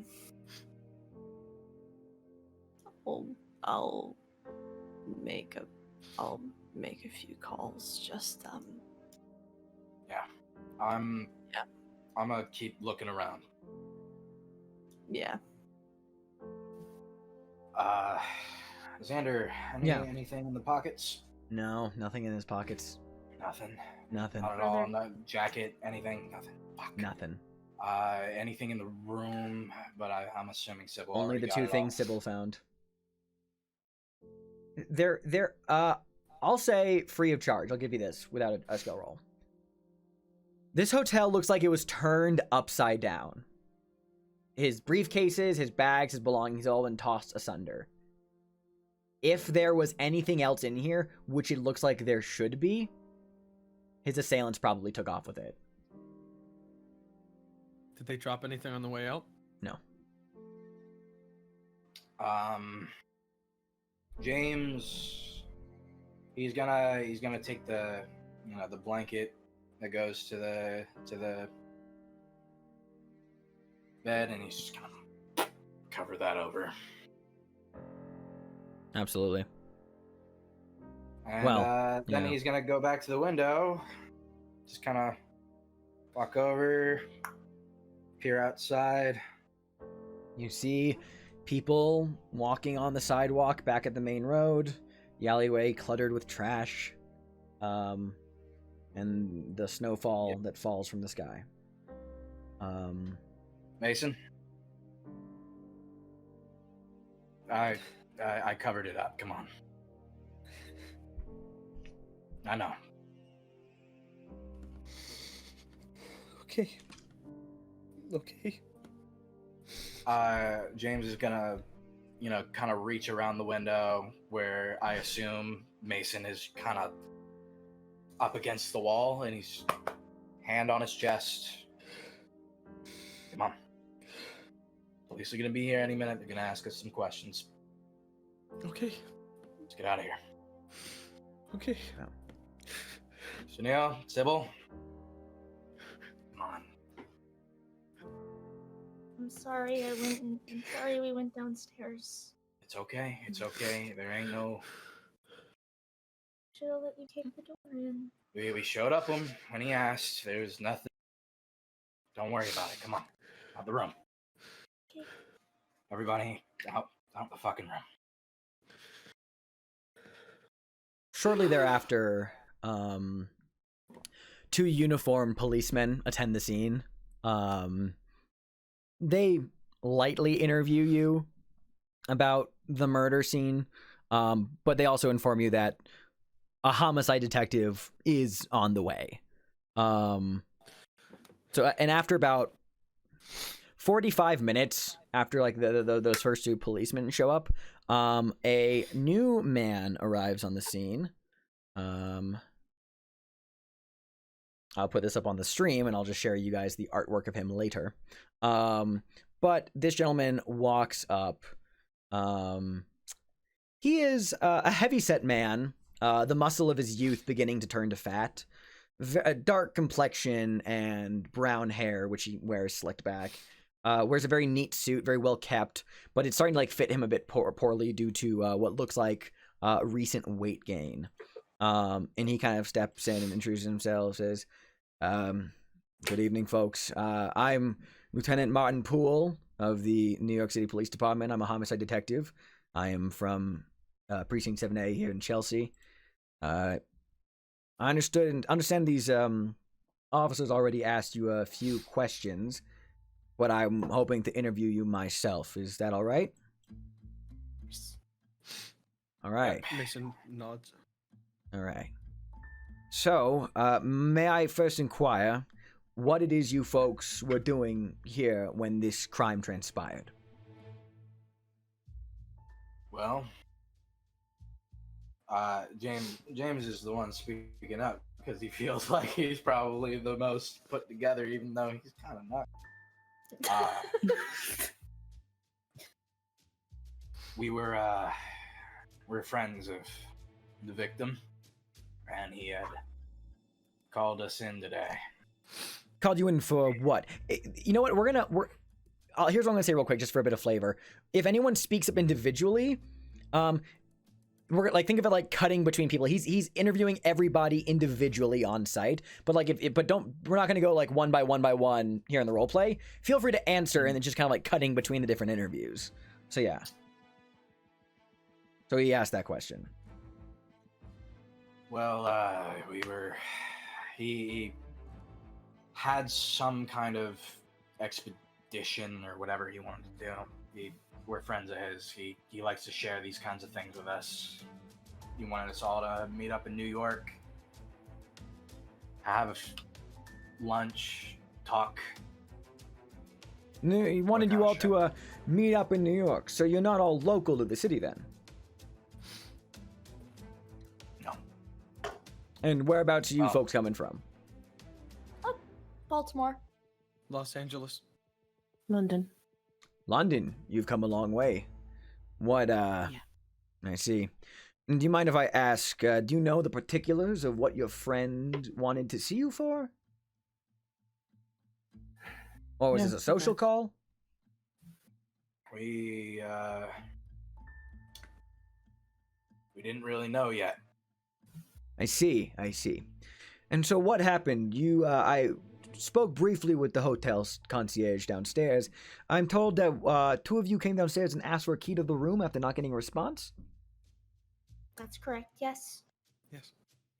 And you didn't assume anything was amiss. Right. Well, I mean, it's we not did. like Jackson to not answer. see. He called us. He called me, and he was afraid, and he told us to meet him here. 8 o'clock, his room. We got here. I was ready to kick down the fucking door. I see. Hey, Xander. Yeah, what's up? This guy, Mm-hmm. with the way that he's asking these questions, Mm-hmm. and because Mason is one, justifiably so, paranoid guy, Mm-hmm. does this cop seem like he's hiding something? Does it Yeah, you seem wanna- like you he's wanna- trying to pick out information? Yeah, do you want to give me a psychology roll as he's interviewing you? Okay. You've dealt with a fair share of New York cops over the years. This guy seems like a hard-nosed, like, veteran of the force.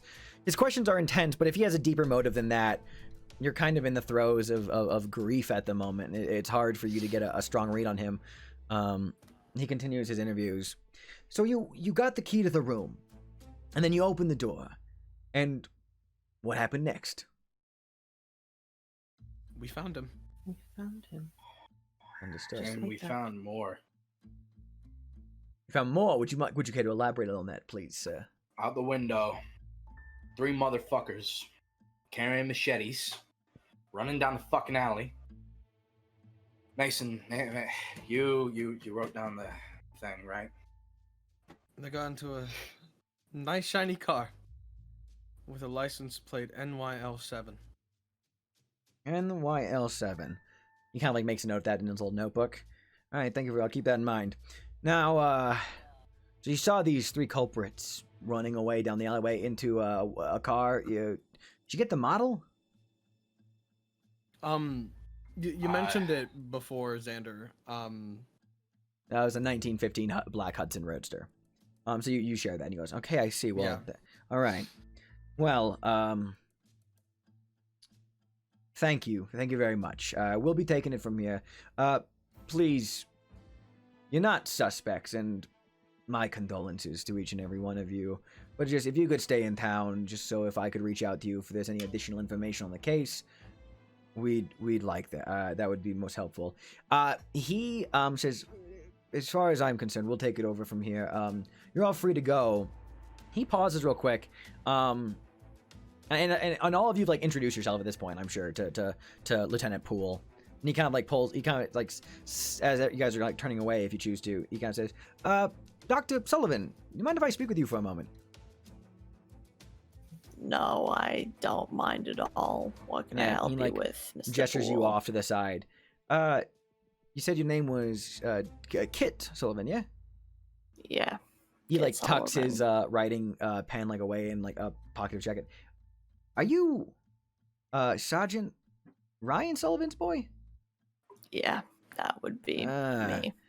Yeah, I'm loosely familiar with him myself. I worked out of here at Precinct 7A for most of my life. I know he's up in Hell's Yeah. Kitchen. Seen him a few times. I've heard about you. I'm again terribly sorry about this this occurrence. Look, I don't always share information with Yeah. civilians, but your father's a respected cop in the city. I think there's some things you should know. Oh. Your friend here is this is the 9th murder of this kind in the last 2 years. the victims, had no connections. They were poor, wealthy, and middle class, both black and white, all from all over the city. However, all those victims had that same mark on their forehead. At the time, local eccentric folklorist by the name of Dr. Mordecai Lemming linked that sign to some kind of African death cult, but he didn't provide any information beyond that. The investigation came to a close when Captain Walter Robson of the 14th Precinct in Harlem arrested a local man, Hilton Adams, who had been found at the scene of one of the murders. Well, now that another murder seems to have taken place, I'll be honest with you, Dr. Sullivan. I'm concerned that either this Adams fella has Confederates on the outside, or Robson got the wrong man.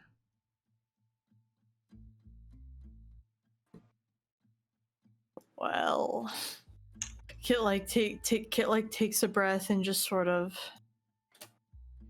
well, if anything,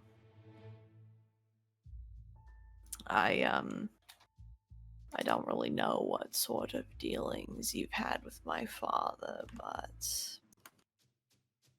very few.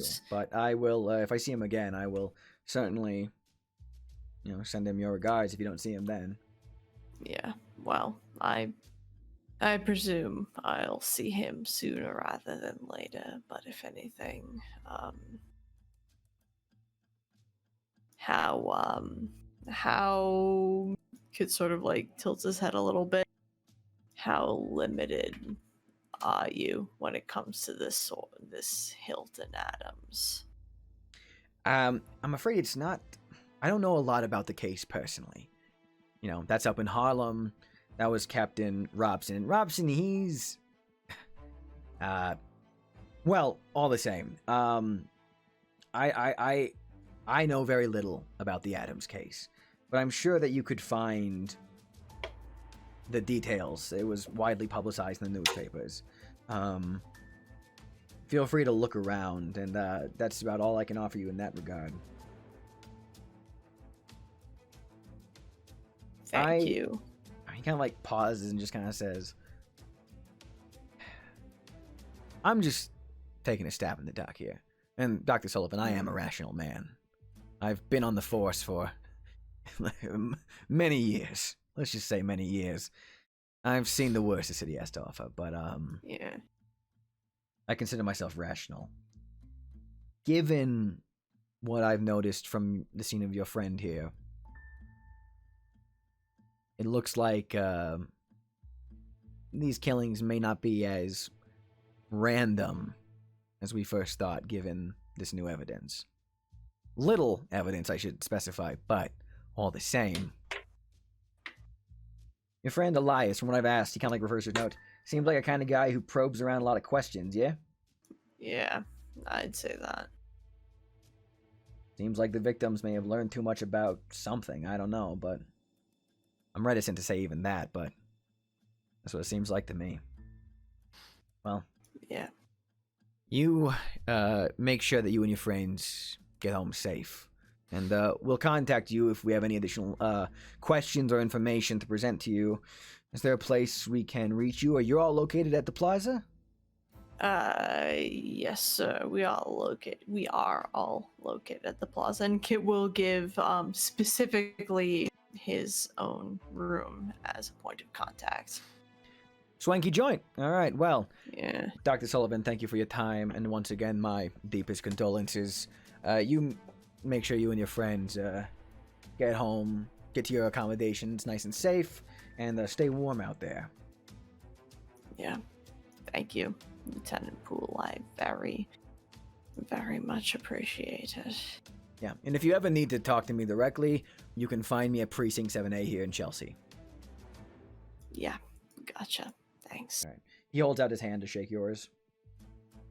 Yeah, Kit shakes it. And Lieutenant Poole steps away, and leaving you all to... You are free to go from the crime scene. First things first. James gonna just kind of. James right now is with Sybil. Mhm. He's kind of got her like wrapped up. She's like, "Are you okay?" Yeah. No, you're not. It's okay. It's okay. Find the motherfuckers. We're gonna make them fucking pay. Fucking right, we are. Okay. Okay. Okay. Yeah. Sunil has been like clutching the rifle this entire time as though like his life depends on it. Eventually he like is like, right, Kit, do you I'm so sorry. I'm a little remiss to give it up, but would you like this back?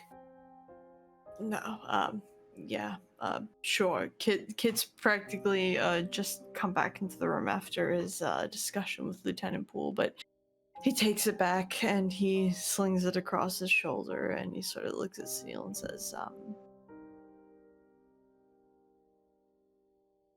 thanks for the for taking that on short notice.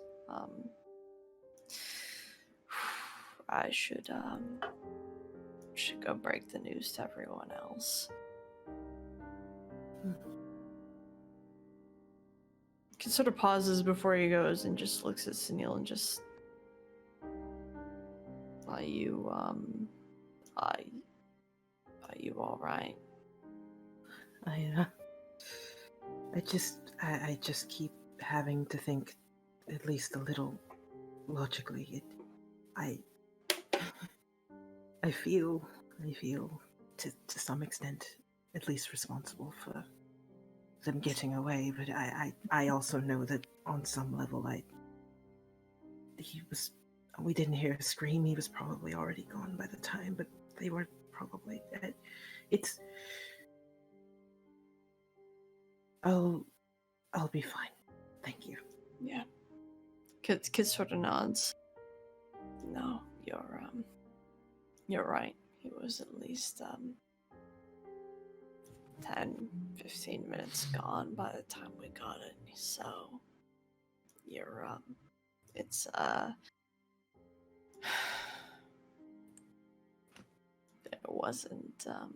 wasn't really anything any of us could do. All right.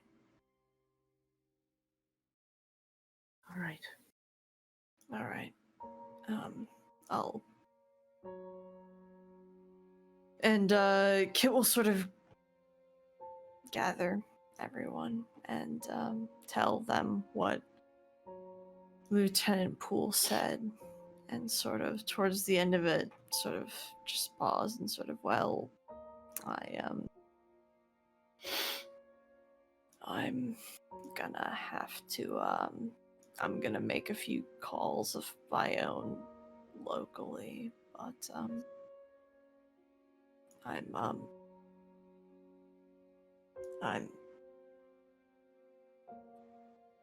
we'll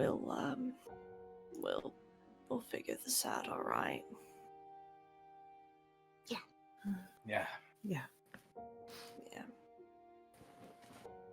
And we fucking will.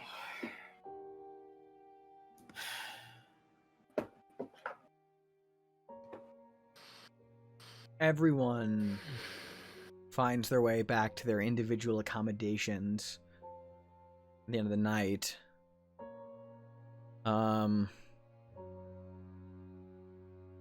Sleep comes to few, but exhaustion all. It is a hard night, but eventually, unless there's anything else anyone wants to add here, darkness takes you all to sleep. A hollow, empty sleep. Dreamless and dreary. The next morning, I'm about to sneeze. Sorry, 1 second. How dare the fucking sneeze break the mood? God.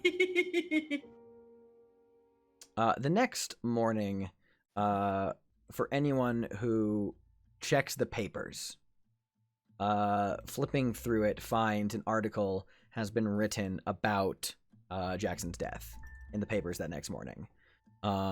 Which, if somebody would actually like to, I can read it out loud. If someone else would like to read it, they're absolutely welcome to. I don't mind. Yeah, go for it. Oh yeah, what's up? Oh, Alice, were you holding your hand up? Oh no, it's fine. Go ahead, Mason. Did you want to read it? Because if you want to, okay. Let me go back to the. Fuck, where is it? There it is. Arthur murdered by brutal killers. Body found in Hotel Chelsea. Possible connection to the Harlem murders. By Rebecca Schoenberg. Manhattan, New York. January 15th. Arthur Jackson Elias had been found murdered in his Chelsea hotel room. The killers are reported to have used long knives to butcher their victim. Lieutenant Martin Poole of the murder squad stated that he is exploring possible connections between this murder and similar slayings in Harlem last year. Local resident Hilton Adams was convicted over the Harlem murders in October last and is awaiting execution in Sing Sing. Lieutenant Poole offered no opinion whether this new murder indicates that Adams had accomplices or is innocent of the earlier crimes.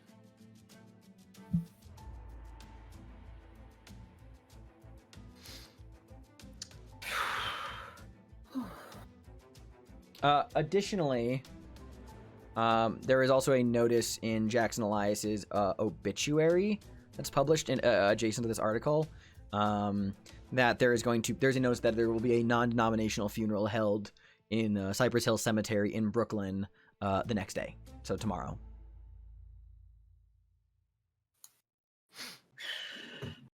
Fuck. Alright. Okay. Alright. So, the day has started, right? Mm-hmm. Time to fucking get to work. Well, Sybil pulls out the matches and the, I guess whatever the ad for the Cult of Darkness thing. This is what we have. Unless she lowers her voice, like, want to take this to the police. Not yet. Not yet. Well, actually, hold on. Let me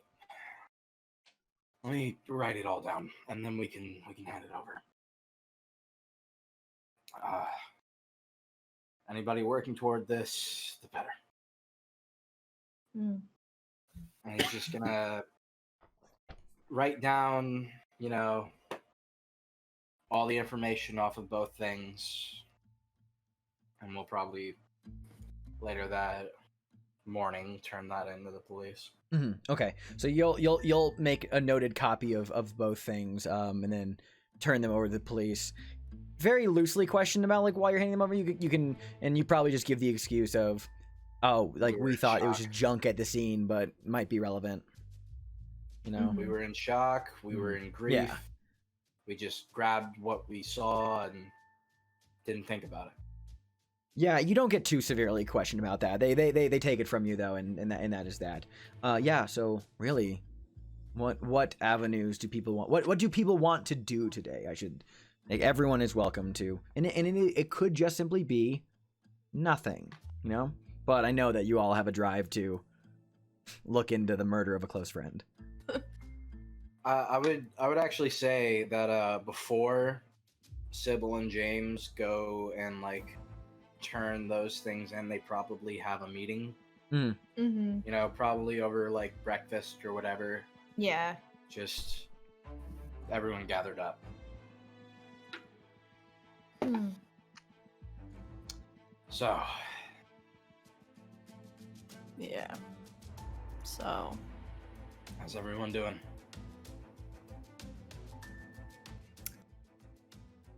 Could be better, but today's a new day.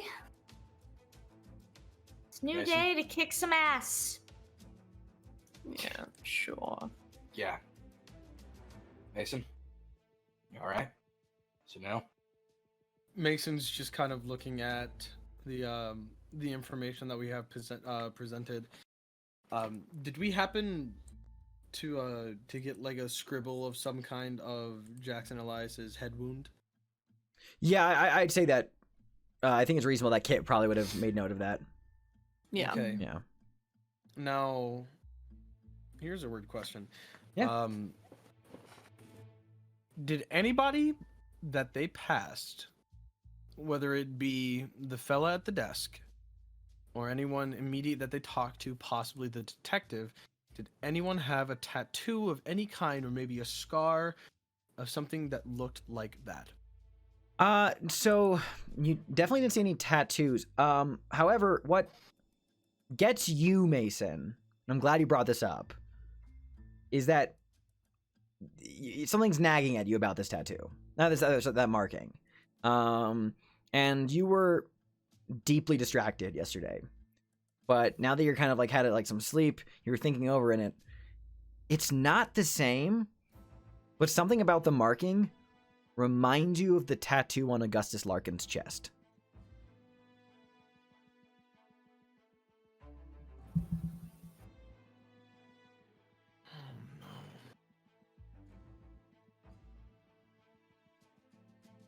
If you want to spend, I will say, like, chair. I will never tell you guys what to do. Like, part of the fun of Call of Cthulhu is figuring out, investigating. But, I will happily nudge in the early phases just to give you ideas. You are welcome to try and, like, spend a day digging up as much information on this symbol as you possibly can. You're in New York City. You got the public library, the Hall of Records, many avenues of places to research. So that is absolutely something you can do, or anyone can do, if they want to spend a full day looking into this. But before we launch into that, sorry, I was gonna, because Mason was doing a thing. Mm-hmm. Bro, what were you gonna say? Then we'll jump to. Did Kit relay the information that he got from Poole? Yes. Okay. Okay. So in Split, what were you gonna say? I was saying that like Mason was doing a thing, and I was Okay, cool. Yeah, he kind of slinked back in his chair with the realization.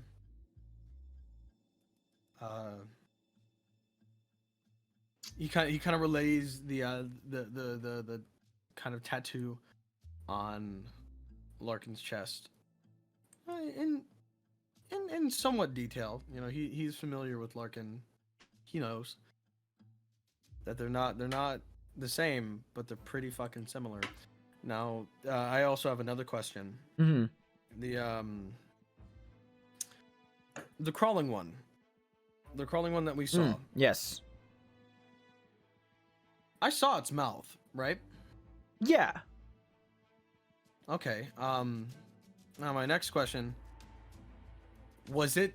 Was its mouth in like bite marks like that? No, okay, not at all. The worm from Peru and the vampires and their bite marks, are those similar?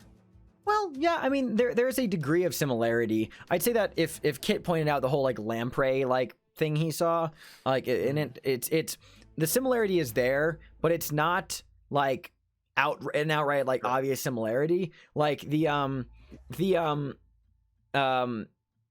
worms from Peru didn't bite; they burrowed through like open orifices of the body. The mouths of the Karasiri, which the chat's just like, what's happening? No, the mouths of the vampires in Peru were leech-like, but that was a ring of like teeth. This is more like the like inward pincing floral like mouth of a leech. So it's like of a lamprey. So a little grasping. And it wasn't like the crawling one. No, not at all. Not at all.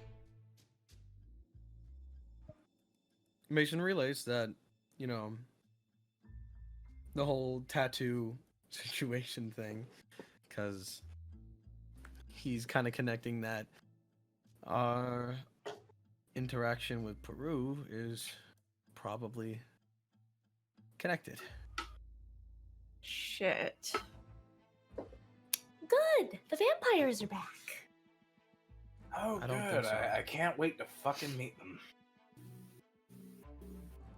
I think it's maybe more what we dealt with rather than who we had to go through, I guess. Well, can't wait to see some fucking vampires. Well, we have this cult of darkness thing that Jackson went to.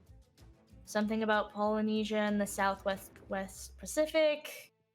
Looks like it was a lecture from Professor Anthony Cowles. Yeah, in Australia. Yeah, it seems. So Oh, wait, no, my he's- guess would be that that guy might have some answers if we were to speak with him. And then Is there- she holds up the matches. Apparently there's also something at this bar. So between, New York University and this bar, those are two places that potentially have information right there. The Cult of Darkness advertisement. Yeah. Yes. That's their advertisement playbill. Mm. It says tonight only. Is there a date on that? There's not a date on that. Okay. Given that this is a pretty generic handbill, this would be one of those things that was handed out on like the streets, like, hey, day of, like. So it is. Yeah. You're not sure like when. It would be something you'd have to like follow up on and see if you could find out more information. Mm-hmm. Most likely something in the past if we're grabbing it afterwards. My most likely already happened, but this guy, Sybil points at Professor Anthony Cowles. He's probably still around, I would guess. Locksley Fellow of Polynesian Esoterica at Miskatonic University, Arkham. What was that, What was Sinner? that, Sinner? I'm reading. I'm parsing every name that I can and every location that I can. Miskatonic University in Arkham. Yes. Is Locksley Fellow is a name, or is it correct? Locksley Fellow is a university term for like kind of like a professor in residence, kind of like That's something that I would know, but Yes, Sunil would it is, probably it is, know it is. immediately. Yeah. So, Yeah. pretend I didn't ask that question. means that. So from what it says here, Professor Cowles of the University of Sydney, Australia, he is Locksley Fellow, which basically means he is currently probably has some kind of academic stay or internship, or not internship. It's not what I'm looking for. Fellowship at Miskatonic University in Arkham. Well, at least we have an idea of where to look. Schuyler Hall, New York University. Miskatonic and Schuyler Hall. And Kit. The information about there being multiple murders. Would anyone know where? I'm sorry, I don't know the city very well. Would anyone know where I might be able to find old newspapers? A library, maybe. Yeah, the library would be a good option. Yeah, just to I'll comes to extrapolate on that. this for you. Yeah, no, absolutely. In like places like the New York Public Library, the city's Hall of Records, various news organizations, even some universities like Columbia or NYU. There are avenues for you to look for things.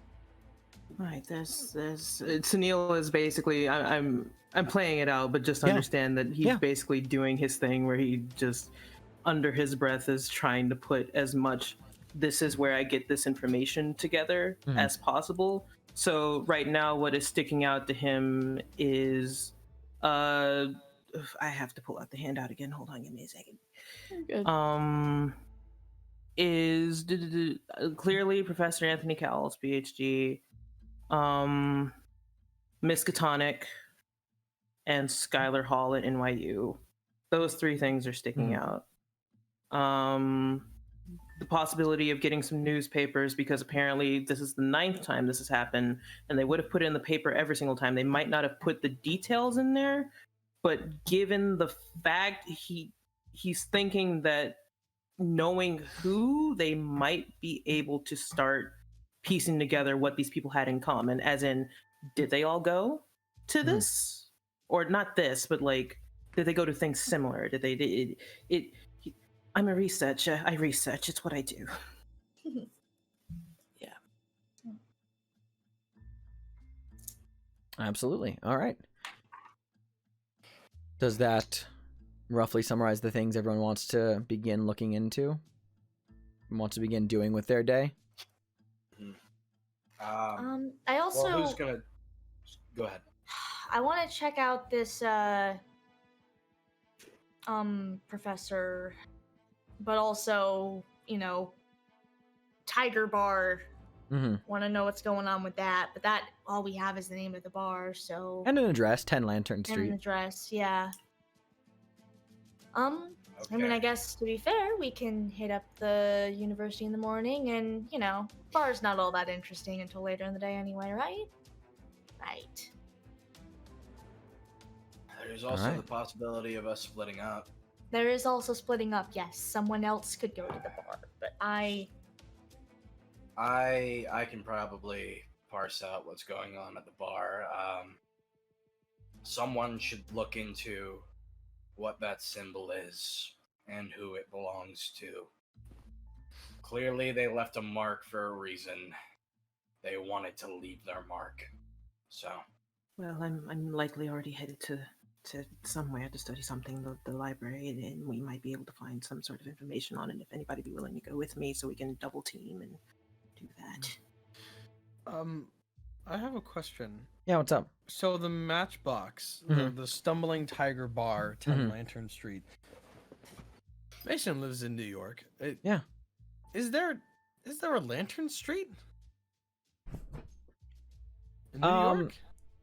Here's what I'll chalk this up to. I'll have you make a...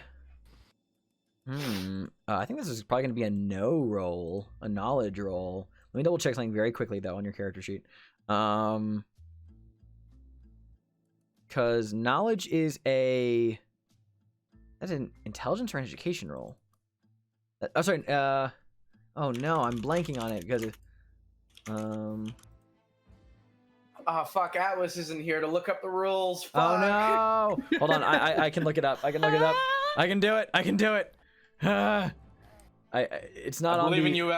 It's not on the roll 20 character sheets, but it's on the printed character sheets. All right, so a no roll is an education roll, and an idea roll is an intelligence roll. So, yeah, I'll have this be your.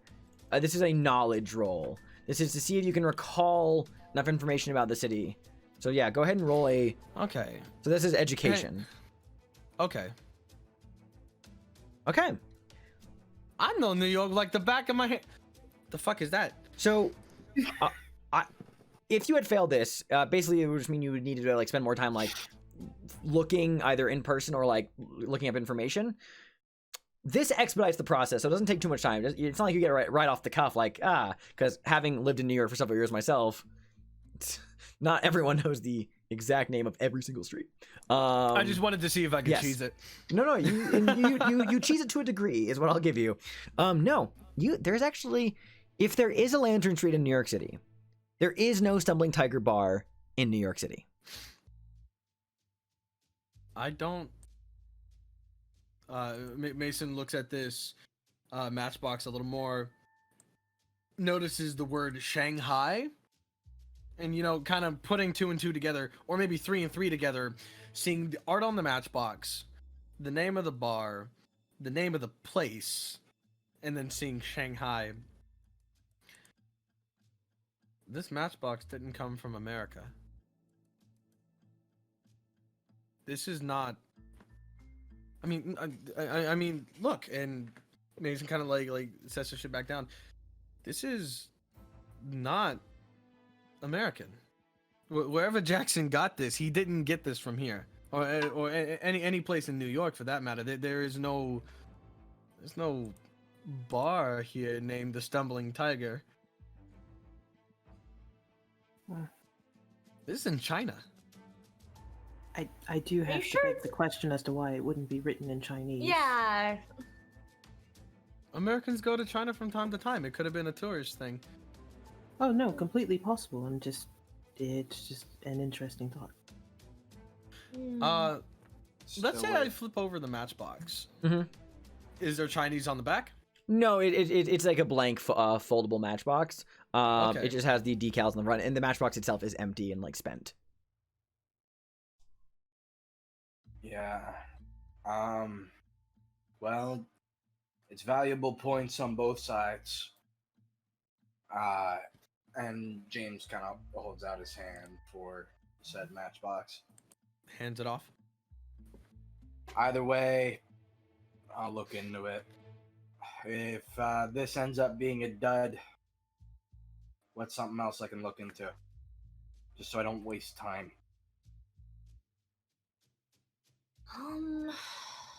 Let's see. I'm going to the university.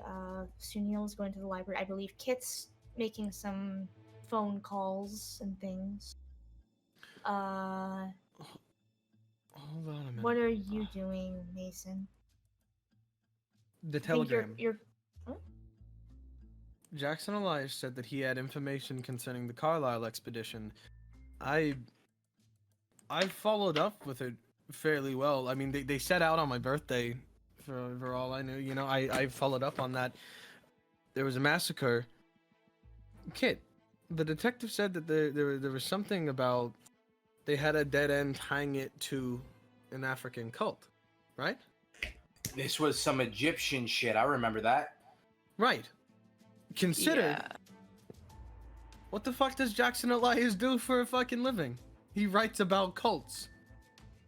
If he was so nervous about something, if he thought that he had found something big, you know, I don't think people hunting him down would have been nearly as big of an issue as something else entirely.